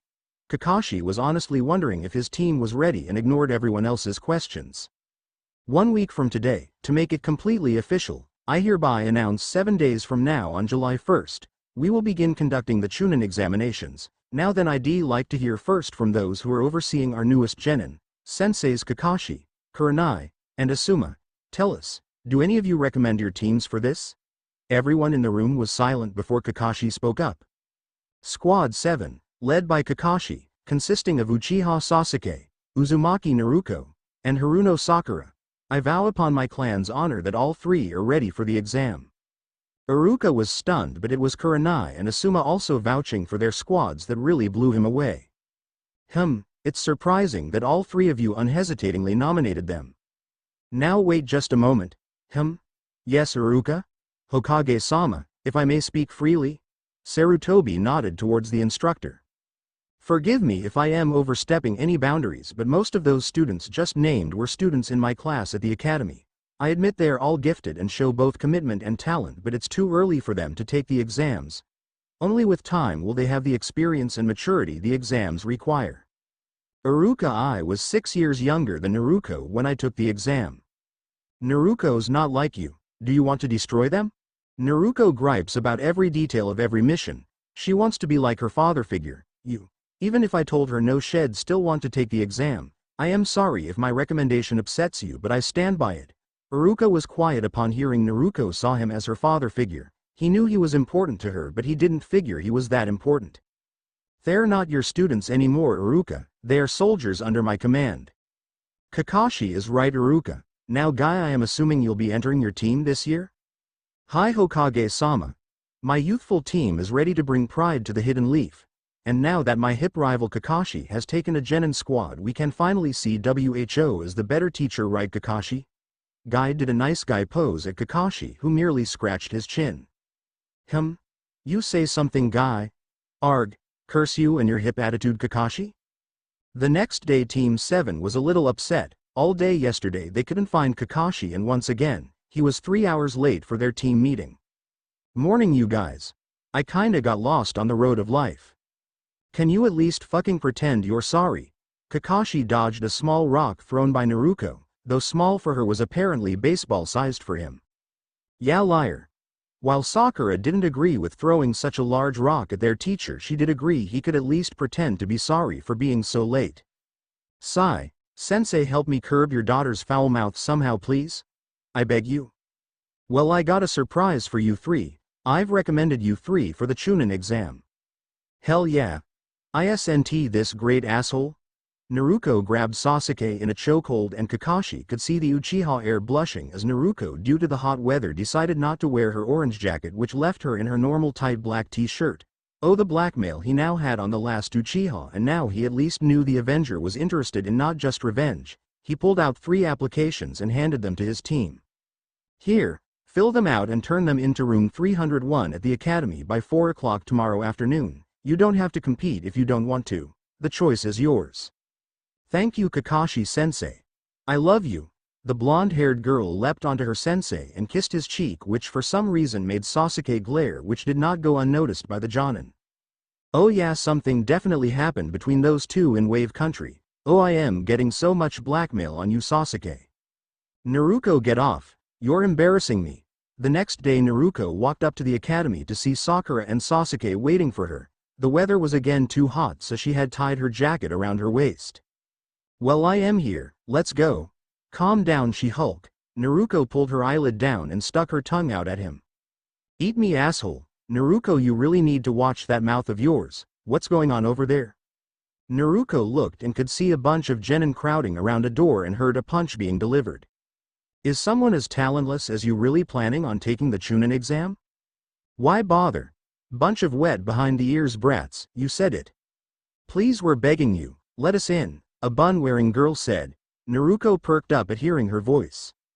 Huh, that voice sounds familiar. Wait, is that green spandex? Oh, my God, Lee-kun. Naruko took off, plowing through everyone crowding around the door, only to slam into the genin that was punched. Everyone's eyes widened as they looked at the destruction brought upon by Naruko's charging. Several genin were in severe pain and the exams hadn't even started. Tenten couldn't help but wonder what the hell just happened. Then she saw just what exactly had tackled her teammate, Naruko, her little sister back in the academy, who was now nuzzling her cheek against Lee's and saying how much she missed him over and over. She looked at the boy and girl who she assumed were her sister's teammates and saw the pink-haired one was confused as to what was going on and could see the boy was silently fuming at how close Naruko and Lee were. So Naruko's got herself a man. Interesting. I'll have to grill her about it right after I get her off of Lee before her boyfriend kills him. Naruko, I know you missed Lee-kun, but let the poor man breathe. Tenten One-ichan. Tenten was next to be tackled, but she didn't mind as she had been wondering what happened to her figurative little sister since she left the academy. Naruko-san, I see you still can't rein in your emotions at all, can you? Naruko and Tenten both looked up from their positions on the floor to see Neji Hyuga staring at them with his arms crossed over his chest. And I see you still can't express your emotions at all, can you, Neji-kun? I still haven't forgiven you for looking under my clothes with your Byakugan that one time, perverted asshole. Neji's eyes twitched at being reminded of the accident between them. Her embarrassment of him that day had made every girl in the class but Tenten not trust him during spars. That is not what happened at all, and you know this. And here I thought you had the hots for my One-ichan. Guess I was wrong. Neji's eyes twitched in annoyance even more. Luckily Lee had come to the rescue as well as Naruko's teammates. The blonde girl always knew how to push his buttons. Naruko-chan, it's great to see you again. Naruko got up, making sure to help Tenten before giving Lee a big hug again after jumping in his arms. Sasuke at this moment had enough of being out of the loop. Naruko. Who's this guy? Naruko couldn't help but notice Sasuke's jealous tone of voice, which intrigued her. Why would he be jealous of Lee? They weren't together, and as far as she knew Sasuke didn't have feelings for her. Oh, there you are, asshole. Sasuke. Sakura. This is my bestest buddy and former favorite sparring partner, Rock Lee. Followed by my beautiful adoptive older sister Tenten. And this perverted Hyuga here is Neji. Tenten smiled at hearing Naruko compliment her and had to stifle a giggle at seeing Neji's face at being called perverted. Lee all of a sudden blushed and unceremoniously dropped Naruko on her ass before walking over to Sakura. Hi, my name is Rock Lee. You're Sakura, right? You're an angel? Would you like to go out with me? I'll protect you with my life? Lee smiled and stuck his thumb up, and Sakura could only stare as his teeth seemed to glisten in the sunlight. Naruko on the other hand was furious at what he just did to her. Lee, you traitor. You man whore. What the hell am I to you then? Chopped fucking liver? Sasuke helped Naruko up to her feet, where she began pouting at seeing how fast her best friend dropped her for Sakura, who quickly shot him down. There she goes with the cute pouty face again. What was that earlier? Was I actually jealous of this Lee guy? I mean, of course Naruko would have friends from her previous years in the academy, and some of them would be guys. Why does that bug me so much? Sasuke was so deep in thought he didn't even notice Lee walk right up to him. What do you want? You and me, here and now, want to fight? Naruko groaned at this.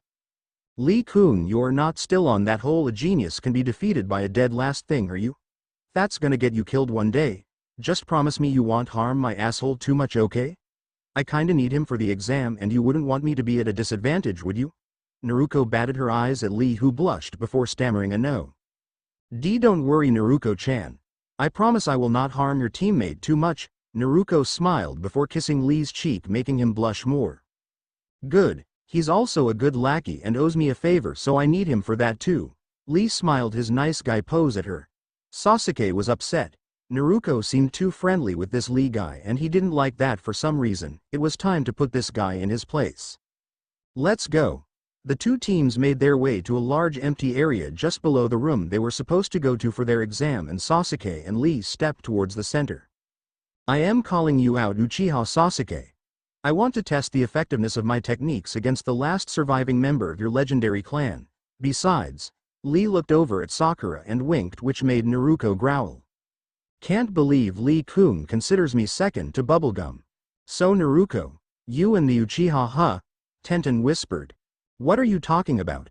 There is nothing between me and Sasuke. He's an asshole and my main lackey, that's all.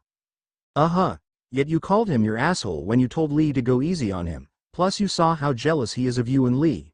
The guy wants you and doesn't even know it. Don't believe me? Root for Lee, just root for him. Okay. Go Lee-kun. Sasuke at that moment glared at Naruko, his Sharingan briefly activating before vanishing. See? I told you. Did you see that look on his face? Pure jealousy? Now go ahead and compliment Sasuke. We need him going in with a clear head, not angry. You're still my favorite asshole, Sasuke. What the hell kind of compliment was that? Then again, Naruko did always do things differently. Sasuke smirked at hearing that, while Lee may have known Naruko longer, him and her had something special. What am I talking about? Me and Naruko? Together? Get real, I can't have any relationships until Itachi is dealt with. Neji stepped in between the two fighters, his hands held above his head. Alright, on my mark, the fight will begin. Neji stepped back, giving them a clear path towards each other before dropping his hands. Kaishi. Sasuke took off towards Lee, who merely vanished before reappearing in front of Sasuke. Konoha Senpu. Sasuke ducked under the first kick only to have to block the second one, which seemingly got under his guard and sent him flying. How did he get under my guard? Is this some kind of illusion? Martial arts? Maybe the Sharingan will help. Sasuke's eyes changed to their two-tomo form, which got a smile out of Lee. Sasuke has no idea what he's getting himself into, is he? Tenten asked, to which Naruko sighed. Nope. Lee is gonna crush him, Sharingan or no Sharingan. I just hope Lee remembers his promise to not hurt him too much. Naruko. How can you talk about Sasuke like he's gonna lose? Because he is. I am confident in Sasuke's abilities, bubblegum, but you have to remember Lee was my sparring partner, which means he's able to not only keep up with me but take hits from me. Even Neji here would prefer not to be my sparring partner. The young Hyuga male nodded. It's true. While I may be able to beat Naruko-san, it's a stalemate. I can cut off her chakra, but she only needs one good hit to put me down. Lee can take those hits. I can't. Sakura turned back towards the fight to see Sasuke flying up in the air, blood flying from his mouth while Lee was crouched below him. Ooh, in the jaw. You know that's gotta hurt, Naruko commented. Sakura was biting her nails as Lee reappeared behind Sasuke in midair. Neji-kun. Lee-kun is not about to use that technique, is he? Gai-sensei would be furio. Halt. That's enough, Lee. Sasuke began slowly falling back down to the ground only to be caught by Sakura. Lee, you know the rules. That move is strictly forbidden. Neji, Tenten, you should have stopped him. Is that a fucking turtle? Everyone sighed at Naruko's simple question. Yes, Naruko, that is one of Guy-sensei's summons, which means Maida Guy is here. The EXUBERENCE of youth. You are all full of it, now Lee. Yes, sensei. Idiot. Guy slammed his fist into Lee's face, sending him to the ground, making Neji and Tenten shake their heads while saying, "Here it comes," and Naruko shake her head. She was aware of how eccentric Guy was, and she was about to see firsthand just how eccentric. You, Guy-sensei. Both student and sensei had tears in their eyes. Guy-sensei. Hush Lee, not another word. Guy-sensei. Lee, Guy-sensei. Both ninja hugged each other, making Neji and Tenten slap their faces with their palms, and all of Team 7 gape. What the hell did Guy do to my Lee-kun? Ew. Uchiha Sasuke, lost to this? I am jealous of this? A touchy-feely crybaby? Lee, I understand it is because you're young, Guy-sensei. Oh brother, Tenten said, knowing what was coming next. It's alright Lee, mistakes and youth go hand in hand, but I can't let your attempt to break the big rule go unpunished. Your penalty will be to sweat after the Chunin exams. Here it comes. Neji was waiting to see what crazy punishment Guy would make Lee go through, and probably try and have them go through it as well. 200 laps around Konoha, followed by 500 push-ups. Aye Guy-sensei. By the way, how is Kakashi Naruko? And am I still above him on your growth chart? Still as lazy as ever Guy-sensei, and yes, you are, as Lee-kun demonstrated the Sharingan can be beat, though he wasn't using your technique to fight it. At hearing this, Guy let loose a thunderous laugh. Ha ha. I still one-up my hip rival, though his laziness prevents you three from experiencing the full springtime of youth. Both Sakura and Sasuke looked over at Naruko, who was shaking the weird bushy-brow Jonin's hand like they were old friends. I still wished you'd have graduated with my other youthful students. I could have taught you a lot to harness that great strength of yours, but it's all the same, you ended up with Kakashi. He shall help you attain your full youthfulness. Thanks Guy-sensei. I honestly love to stay and chat, but if we all don't leave, we'll be late for the exam start. My god, you are correct. We must make haste. All of you jump on my back. I shall get us there in 10 seconds, or I'll climb the Hokage monument with my teeth. Hell yeah. What are you two waiting for? You guys have to try a piggyback ride from Guy-sensei. It's like a roller coaster ride. Sakura and Sasuke gulped before getting on, along with Lee, Neji, and Tenten, who acted like this was an everyday occurrence, which for them it was. Ready? Guy asked his charges. Steady. Naruko yelled, pointing at their destination. Go. Both her, Lee, and Guy yelled as Guy took off like a rocket, making classroom doors fly open.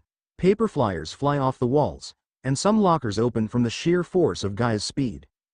Kakashi was surprised his students were nearly late. They had only 5 minutes left, and he hoped they hadn't picked up his habit of being late. That wouldn't look good during a Chunin exam, especially their first one. He heard a small sound coming from the end of the hallway and listened as it slowly picked up volume. It almost sounded like someone yelling Yahoo at the top of their lungs. Then he recognized who was yelling.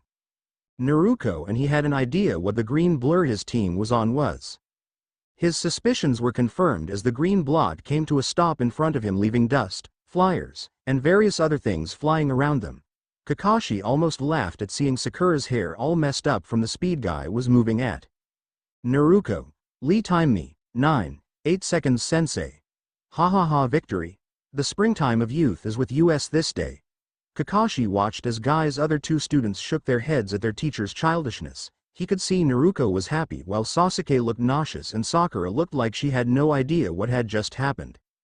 Well, I am glad to see you all made it on time and all together. That's good, because had one of you not shown up I wouldn't have been able to let you in. I am proud of you all. Now give them hell, and Guy, thanks for getting them here on time.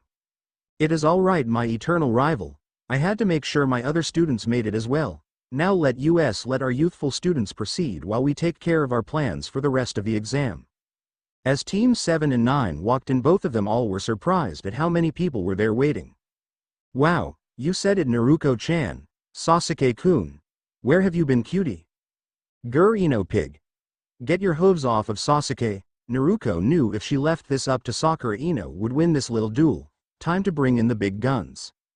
Sakura, let me handle this. Naruko? Sakura watched as Naruko walked over to Ino, said something to her and almost laughed as she jumped off Sasuke like he was made of lava. Naruko walked back over to Sakura and even Tenten wondered what she said. What did you say to her? I reminded her of the academy incident and if she didn't get off Sasuke it was going to happen again. Academy incident? Oh, I gotta hear this one. Spill it, Imoudo. She called me a bitch so I suplexed her. Ouch. Well, she should have known better. Yup, anyways, Yahoo, hey, we're all here. Naruko looked over and saw Team 8, which consisted of Hyuga Hinata, Aburame Shino, and Inuzuka Kiba. Hinata Naruko had no problem with, or Shino for that matter, he left her alone. Kiba was her biggest issue. I thought I smelled wet dog. Bite me, Naruko. I would, but you'd probably like it too much. Troublesome. Here they go again. Airhead blonde, flea-bitten mutt. Kiba-kun. Naruko-chan. Please stop fighting. Yes, do what the little lady says and please shut up. Everyone turned to see a gray-haired kid with glasses on. You kids are barely out of the academy. This isn't a school field trip, you know. Who the heck are you? Name's Kabuto. So what? Everyone here is on edge. I figured I needed to get you guys quiet before someone snaps and kills you. But you probably don't care what I say. You're all hotshot genin who think you know everything. I remember being like that. Is this your second time? Sakura was curious. Not second, seventh, twice a year going for 4 years. Wow, you suck. Naruko was blunt as ever. Cute. Now as I said, you all need to calm down a bit. Everyone here is looking to hurt yo. What the fuck are you all staring at? Listen up. My name is Uzumaki Naruko, head bitch in charge. You got a problem with that? I'll kick your ass. Got it? Outside of the room, Kakashi and Guy were listening in and smiling at hearing Naruko's scream, challenge. She certainly is full of youthfulness, isn't she, Kakashi? That she is, Guy, though I wish I could do something about that potty mouth of hers. In the classroom, several large explosions of smoke appeared at the front, revealing a large scarred man along with over a dozen Chunin, all grinning at the junior ninja assembled. My name is Morino Ibiki and for the first part of this exam I am your god, understand? My name is Morino Ibiki and for the first part of this exam I am your god, understand? A few of the genin gulped loudly at the fearsome aura the scarred man was projecting. Alright, time to get started. Turn in your applications and take one of these seating assignment cards and report directly to the seat indicated. When everyone's seated well, pass out the written part of the test.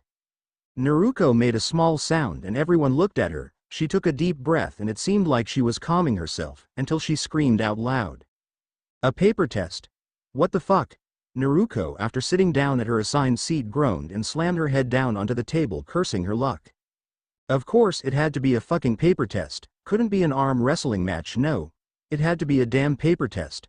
Sakura couldn't help but feel bad for her blonde teammate. She knew how much the mini Tsunade hated tests that involved paper. Poor Naruko. This must be her worst nightmare. She looks crushed. Sasuke also was watching his teammate and was worried about her.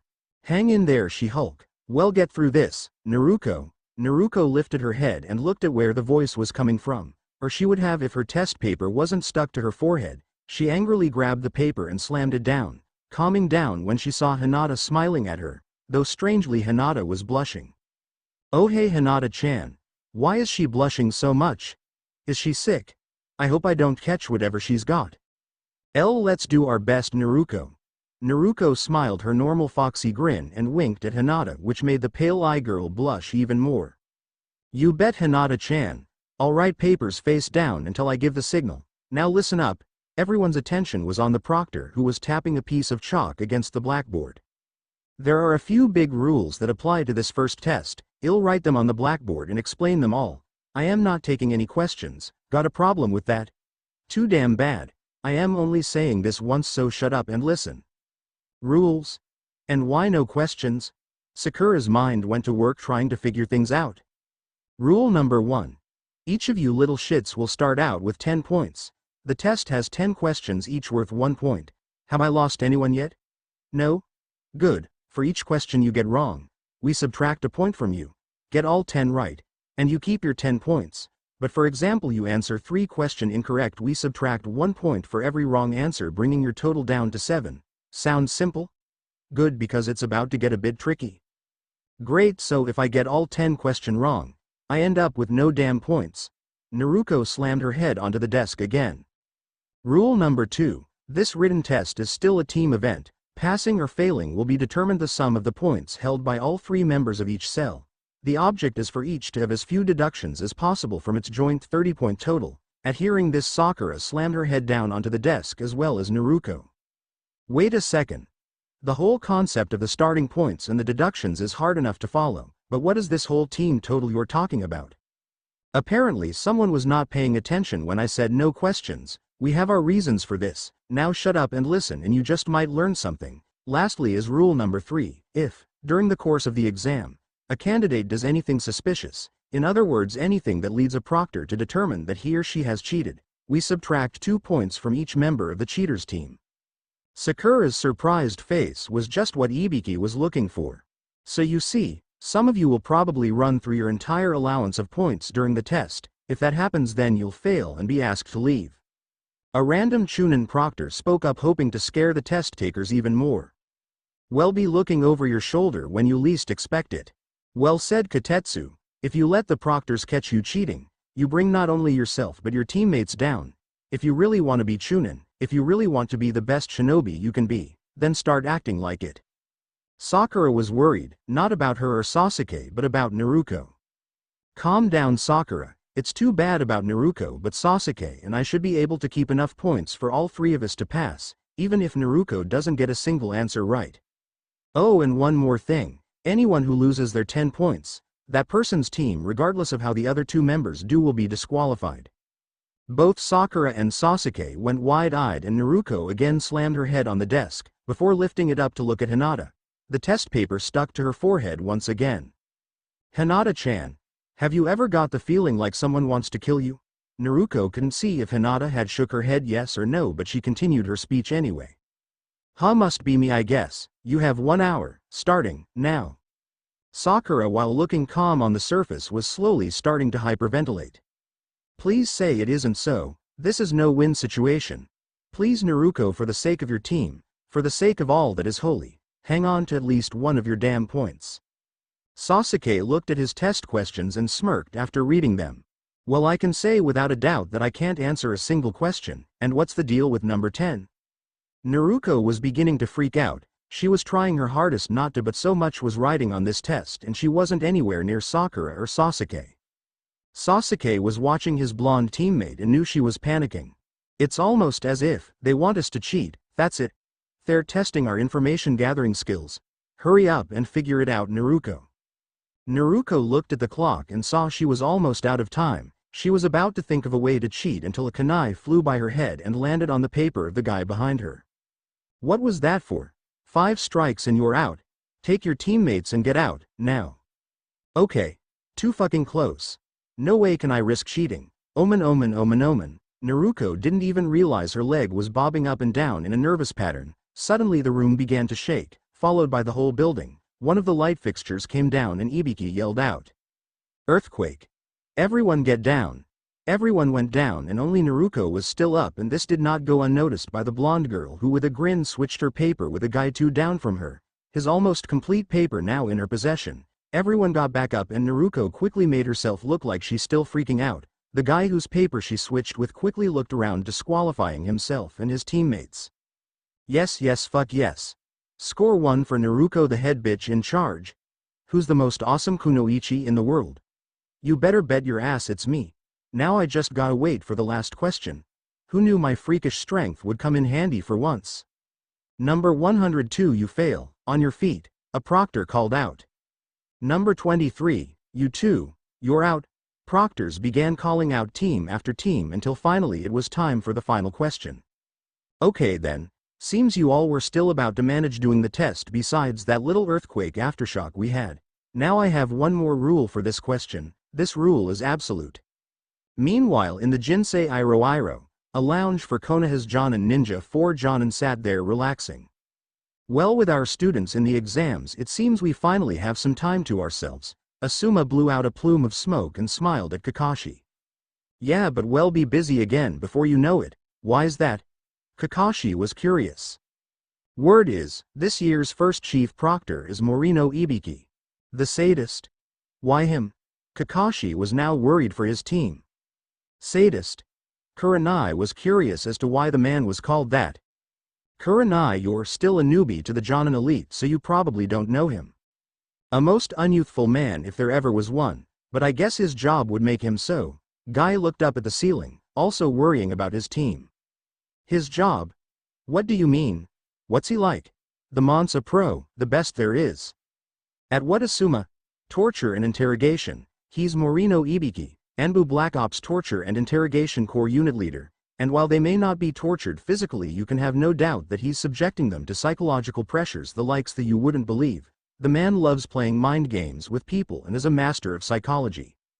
An absolute rule? What bullshit is that? First you must choose whether or not to accept or reject the 10th question. Well, what if someone chooses to reject the question? Tamari screamed. She had just copied all the answers down and was ready to get this stupid test over with. If you choose not to take the question and don't even try to answer it, then you lose all your points immediately and both you and your teammates fail. Why would anyone choose not to take it then? Simple, because of the other rule. If you try to answer the question and get it wrong, then you will never be permitted to apply for the Chunin exams ever again. Kiba jumped up and started shouting along with Akumaru, who was barking violently. You can't be serious. There are ninja here who've done this exam more than once. Too bad, so sad. I wasn't making the rules in the past, but guess what, kid? I am now, so your choice. Take a failing grade now, and try again later. Ibiki waited a moment before continuing.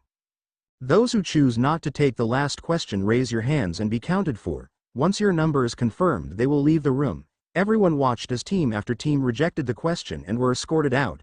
Sakura was watching and wondering why Naruko wasn't raising her hand. Naruko, you idiot. All Sasuke and I will lose as time. You don't want to lose your chance to go up in rank forever. Reject the question. She noticed Naruko began raising her hand, which made both her and Sasuke's eyes go wide. Their fears were dashed when Naruko slammed her palm onto the table, breaking it in half. I said it before and I'll say it again. Bring it on. I am Uzumaki Naruko and I accept your damn question. Now can you hurry it up? Some of us got promotions to work for? HMMPH, I'll ask one more time. This is a decision that could affect the rest of your life. Quit now, while you still have the chance. And I'll say it one more time, handsome. Bring it on. Ibiki was impressed. The girl's outburst had dispelled everyone's fear, meaning there was no point in dragging this out. Those of you who is still here, you've just passed the exam. What the hell? Then what was all that bullshit earlier? Was all we did just for fucking nothing? Naruko was standing over the broken remains of the table, breathing in and out deeply. Ibiki had to let out a laugh at the girl's temper. A miniature Tsunade indeed. If you'll calm down, Miss Mini Tsunade, I'll explain. There will come a time in your career as ninja when you are forced to make a decision. Do you take the easy way out and let your comrades suffer? Or do you take the mission, despite not knowing what the enemy has prepared? The willingness to do the job despite the uncertainty is what we look for in Chunin cell leaders. The other questions were to test your ability to spy. Those that were caught were obviously not up to par, and we can't have that. Ibiki took off his headband and showed his scarred head. Slash marks, puncture wounds, and burn marks covered his head.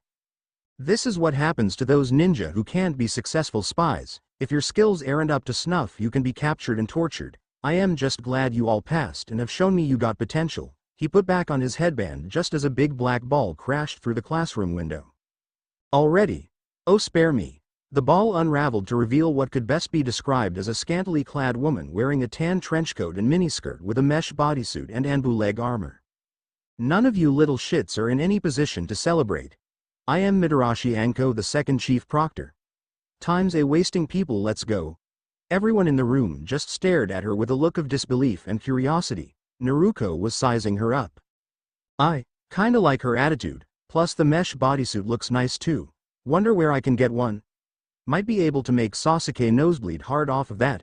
Ha ha ha, that would be great. Anko, can you not sense the mood in here? Anko looked slightly embarrassed and Sakura had an annoyed look on her face. This new proctor reminds me of Naruko. Ibiki, you passed 26 teams? You went too easy on them. Ibiki smiled at his second in command. This year the batch is of exceptional caliber. Yeah, and pigs and fucking monkeys can fly. I'll cut down this number by half when I am done. As soon as we move to the next location I'll explain things in detail. Ooh, I am getting charged up just thinking about it. Naruko smiled. Yeah, she definitely liked this woman.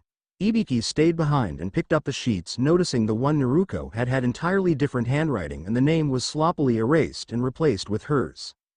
So you're the cause of our little localized earthquake, huh? Uzumaki Naruko, very intriguing young woman.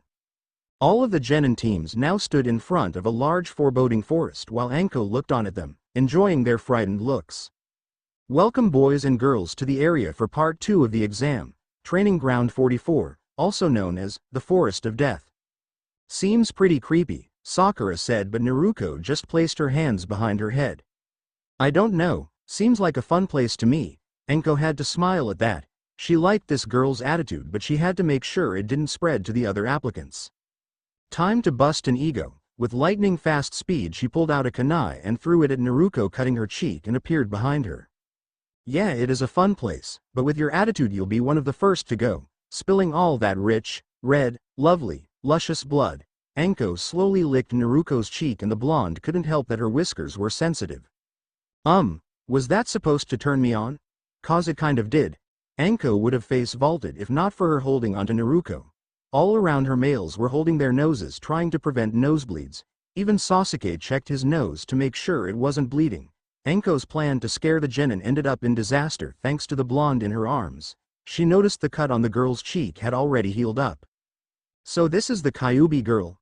Huh, if it wasn't for the exams I'd probably enjoy hanging out with her, but what can you do? Well, seems like we got a fun group this year. Now before we begin I have these consent forms for you to fill out. Everyone stared at Anko with a questioning look, which she returned with a happy smile. Just in case you die, of course. We want to make sure all the bases are covered so we can't be liable. You wouldn't want little old me to get in trouble, would you? Here, Blondie, since you and I apparently get along so well, you can pass these out.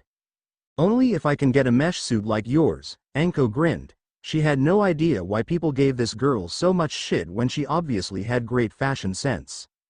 Sure, girly. After the exams are all over, come and see me and we'll see what I can do. Naruko began passing out the forms while Anko explained the rules of her fight to the death version of Capture the Scrolls.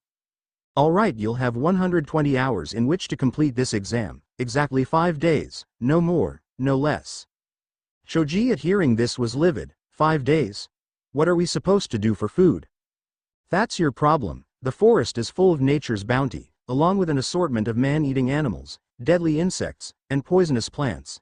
As time shortens, things will get a lot tougher for each of you as you'll have less recovery time. At all times you'll be surrounded by enemies, and not only can you die, but there's exhaustion, exposure, starvation, dehydration, and a number of other lovely things you can succumb to. Okay, now for the rules, and how you can be disqualified. Obviously, teams that fail to reach the tower in time as a 3-member cell carrying both a Heaven and Earth scroll are out. Any team that loses a member due to death or severe injury is also out. Under no circumstances can you leave the forest before time is up, meaning no recess or timeouts, kiddies. And last but not least, you're forbidden to look at the contents of the scrolls until you're inside the tower. Understand? Good. Now everyone can choose a gate to start from. Everyone is gonna start at the same time. Do you have any advice to give us? Sakura asked, hoping to get some cryptic clue. Oh yeah. Don't die. Sakura frowned at the obvious advice. Good luck, Imouto. Tenten yelled at Naruko. You too, One-chan. Naruko rushed over to her teammates and was pumping herself up for this. She was gonna go all out. Meanwhile, Shikamaru's team was getting ready. Choji was grumbling about no food for 5 days while Ino looked at Shikamaru for a battle plan. Okay, lazy butt, what's the plan? Troublesome. Simple, we target another team and stay away from Naruko. Why? You like her or something? Shikamaru sighed and mumbled about blondes always causing trouble in his life. No, you want to go toe-to-toe in close combat with Naruko again?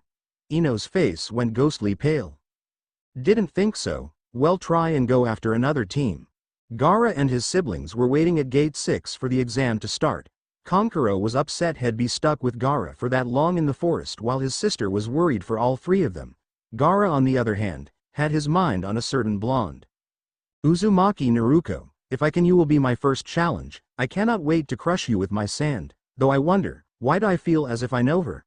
I have never once met her until that time before the exams, yet I feel as though I have always known her, Anko's voice came up over the intercom alerting all teams. Part 2 of the Chunin exams begins. Now, all 44 gates opened at once and each team rushed in. Woohoo, bubblegum, asshole. Let's go kick some ass. And so Team 7 rushed in, unaware that someone had a hidden agenda for their little team. As Team 7 made their way further into the forest, they heard a scream in the distance. Sakura could feel a chill going up her spine. Did you guys hear someone scream? This place is creeping me out. Chill out, bubblegum. This place is no big deal. Shit, I gotta pee. Be back in a bit. Sakura and Sasuke waited, and a few seconds later Naruko came back out from behind some trees. Oh man, what a relief. I feel better now. Naruko, you're a girl. Can't you act like one? Why? Sasuke-kun doesn't mind at Sasuke. In the blink of an eye slugged Naruko, sending her flying. Sasuke. What the hell? Why did you hit Naruko? Yeah, what was that for Sasuke-kun? You have 3 seconds to tell me what you did with Naruko, now. Hello. I am right in front of you, bleeding I might add. 1. You're wearing your shuriken holster on your left thigh. Naruko is right-handed. 2. Naruko never, ever calls me Sasuke-kun. You're worse at disguises than the real Naruko. Now where is she? The now revealed fake Naruko exploded in a puff of smoke to reveal an aim genin wearing a rebreathe mask. Guess since you've forced me to come clean, why don't you do the same? Which one of you have the scroll? Want talkie? Guess it'll have to be more direct. The aim nin charged the duo and Sasuke immediately ran through hand seals before launching off a Kaden jutsu, the Phoenix Flower. The aim nin dodged them small fireballs and both him and Sasuke went head to head with kunai leaping into the tree branches. Sasuke. Help me out, you asshole. That idiot, he thought before tossing a kunai towards her, allowing her to begin cutting herself loose. This opening of Sasuke's defenses did not go unnoticed by the aim nin, who launched his own kunai at Sasuke, who had been able to dodge thanks to a tree branch. Is that smoke I smell? Shit, paper bomb. Sasuke had barely gotten away when the aim nin appeared behind him ready to cut his throat. Now hand over the scroll. Okay. Here you go. The aim nin turned around only to get a face full of Naruko's fist, which sent him flying, his body skipping along the ground like a rock on water. Naruko bent down and brushed the wood shards off Sasuke's body with a smile. Thanks for getting me out, Sasuke. Now if you'll excuse me, I got a rain ninja to kill. No one ambushes me during such a vulnerable moment. Sasuke had to gulp at how Naruko went from such a beautiful girl with a warm smile to a stone-faced killer. At that moment he was glad he was not the aim nin. Naruko walked up to the unconscious aim nin and gripped his collar, her mouth now a sickly sweet smile promising untold pain. This asshole had ambushed her while she was trying to pee. He had seen parts of her she was only planning to show her future husband if she got one, and not only that but she still hadn't been able to go to the bathroom yet. Say goodbye, pervert.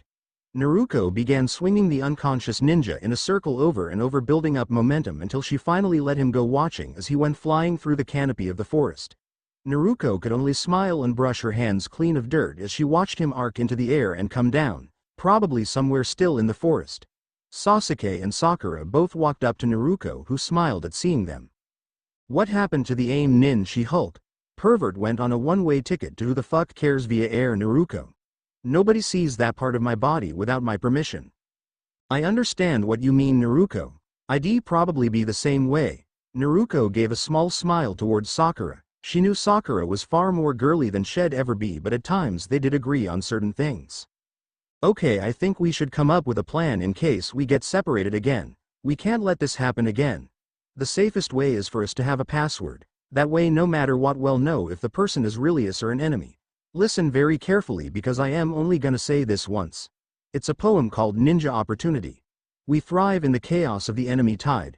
Quiet shinobi don't need dens to hide. Our only concern is to watch and wait until the enemy lowers the gate. Couldn't we just use the fucking Konami code or something? Something a little easier to remember? Naruko, you're such a dunce. I already got it down. Eat me bubblegum. Naruko was flipping the pink-haired girl off while saying this. I'll take the scroll. Why you? Why not Mao? What the? A large gust of wind ripped through the small clearing they were in, causing Sakura and Sasuke to cover their faces. Unfortunately, Naruko was carried off by the blast. Sasuke went to the ground and waited a few moments before getting back up. Sasuke-kun. Sasuke turned and drew a kunai, holding it in a defensive position. Don't come any closer. What's the password? Sakura recited the poem flawlessly and Sasuke let his guard down slightly. Where's She-Hulk? I am right here. You guys all right? Not so fast, Naruko. The password. Right. We thrive in the chaos of the enemy tide. Quiet shinobi don't need dens to hide. Our only concern is to watch and wait until the enemy lowers the gate. Good. Think fast. Sasuke threw a kunai at Naruko, who easily dodged it. Sasuke-kun, what are you doing? Naruko got the password right. Yeah, and this time she was good enough to deflect my attack. Naruko smiled at the two. Well done. An explosion of smoke revealed a tall grass nin girl with a straw hat. What gave me away? I knew you were nearby. That's why I chose that kind of password. As much as I hate to say it, the real Naruko would have flipped me off, called me an asshole, and said she didn't care to remember my stupid password. I see. Well, this is going to be more fun than I thought. Meanwhile, Naruko was nursing a head bump she gained from hitting a tree at high speed. The tree though was in worse shape as it looked like a meteor had hit it. OWW. My fucking head. Wonder where Bubblegum and Asshole went to? The shadow of an enormous snake appeared over Naruko, making her click her tongue in annoyance. If it's not one thing, it's another. What the hell is it with this fucking forest? Both Naruko and Snake locked eyes before the snake's tail erupted from the ground behind her. Naruko dodged the tail only to be swallowed whole by the snake. Naruko was not happy and the fox began to take advantage of the situation. It ate me. A fucking snake ate me. This is not how things are gonna go down. Gah. A pulsing red light could be seen coming from the snake's belly and the snake stared at it in curiosity as the pulse began to grow in frequency. Soon the snake could feel a burning sensation coming from its belly and began thrashing around trying to regurgitate the now corrosive meal, only for Naruko to dig her sharp nails into its stomach, keeping her in place. The ground shook as the mammoth snake bucked and thrashed, its stomach distending and hissing before finally erupting in an explosion of gore and red chakra. Naruko stood there on all fours, a cloak of chakra surrounding her in the shape of a fox. Naruko sniffed the air and caught a whiff of Sasuke's scent and roared, the sound of her roar and killing intent rushing through the forest in a wave. Sasuke and Sakura stood there watching the grass nin with caution, who pulled out an earth scroll, the exact scroll they needed. I suppose you'd like to steal our earth scroll, wouldn't you? Seeing as you already have a heaven scroll? The KUSA female began swallowing the scroll, gulping it down and licking her lips. Now we'll see. Just who will be stealing scrolls from whom? Well, fight to the death. The KUSA nin pulled down her eyelid, revealing a completely different eye which paralyzed both Sasuke and Sakura, who saw themselves being horribly maimed then killed. Both remaining members of Team 7 could do nothing until they heard the roar of a terrifying monster and its killing intent washed over them all, breaking the KUSA nin's concentration of her technique. What on earth was that? Such powerful killing intent, and yet it feels remarkably familiar. The KUSA nin decided dealing with these two genin would have be done swiftly, lest she have to face whatever it was that was giving off all that killing intent. Sasuke and Sakura both fell to the ground, glad that whatever the roar came from broke the illusion of death. Sakura was still shaking but wasn't as bad as she could have been, and Sasuke was just shaken up. That wasn't death, but an incredible simulation. I just looked into her eyes and I could feel it. It was so real. What did that roar come from? It broke the simulation prematurely, which I am glad for, but if it could do that, then it's probably far worse than this girl. Sakura. Sasuke could see she was still too terrified to move much. Damn, if we don't retreat now we're dead. I take it you're completely paralyzed by now. The KUSA nin flung two kunai towards the two, which made Sasuke activate his Sharingan and stab himself with his kunai to break the hold the fear had on him, allowing him to catch Sakura and get away. Speak to me, sass. Sasuke put his hand over Sakura's mouth. He needed to think, but he was too freaked out to do it properly. Sakura had never seen Sasuke so jumpy, and luckily her eyes caught movement above them, allowing her to see the giant snake coming towards them. Sasuke. Snog. Both of them jumped away as the snake bit the area they were just in not 2 seconds ago. The snake followed Sasuke and lunged towards him. its gaping maw and eyes reminding him of the Kusa nin and making him freak out. "Yeah. Get lost." Sasuke grabbed a handful of kunai and shuriken and pelted the snake with them, knocking it into a tree, its bloody body confirming its death. Both Genin's eyes went wide as the Kusa nin emerged from the dead snake's body before speeding up the tree like the snake it just emerged from. Just before it could get to Sasuke, a windmill shuriken lodged itself into the tree trunk, making the grass ninja leap off into a clearing, just where Naruko wanted her. What are you up to, girl?" The grass ninja watched as Naruko leapt out of the branches, creating a bunch of shadow clones to use as stepping stones to get higher and higher. The last at the top grabbed Naruko's hand and spun her around like she did earlier with the aim nin, building momentum several times over before launching her at the grass ninja. The red chakra still covering her as she sped towards the Kusa nin like an angry red comet. "Say hello to Uzumaki Naruko. Konoha no Tsuirakurai." Naruto hit the ground, and where Sakura and Sasuke were expecting a small tremor like back in Wave, instead it felt like an actual meteor crash, sending shockwave after shockwave throughout not only the forest but all of Konoha. The Hokage was the first to notice up in his office. Only 2 people in Konoha are capable of creating an quake of that magnitude. Anbu. 2 Anbu landed in front of the Hokage. "Hi Hokage-sama. I just got word from Anko that Orochimaru is possibly in the Forest of Death. I believe he has just encountered Squad 7 consisting of Uzumaki Naruko, Uchiha Sasuke, and Haruno Sakura. Take a team and assist them ASAP." "Hi." Both Anbu vanished from sight and Sarutobi sighed, hoping Naruko was alright. Though from the force of that tremor I think Orochimaru has more to worry about. Both Sasuke and Sakura were amazed at the sheer devastation of Naruko's attack. Where the grass ninja was now an enormous crater with a red chakra covered Naruko in the middle. Sasuke could tell the attack, if it connected, was instant death. There was no way it couldn't be. Naruko looked at Sasuke and he could see something in her eyes. It was as if she was asking if he was alright, but not in a friendship teammate type of way, more like a loving caring type of way. "Naruko. What happened to you? What is that awful chakra surrounding you?" Meanwhile Orochimaru was under the ground watching the demon chakra covered girl. Such devastating power. Like a demonic version of Tsunade Hime herself. The Yondaime's legacy is alive and kicking, I see. Too bad for the Kyuubi, or I'd make her my host. Oh well, you can't have everything you want. Kachiyose no Jutsu. From beneath Naruko's feet erupted by far the largest snake she had ever seen.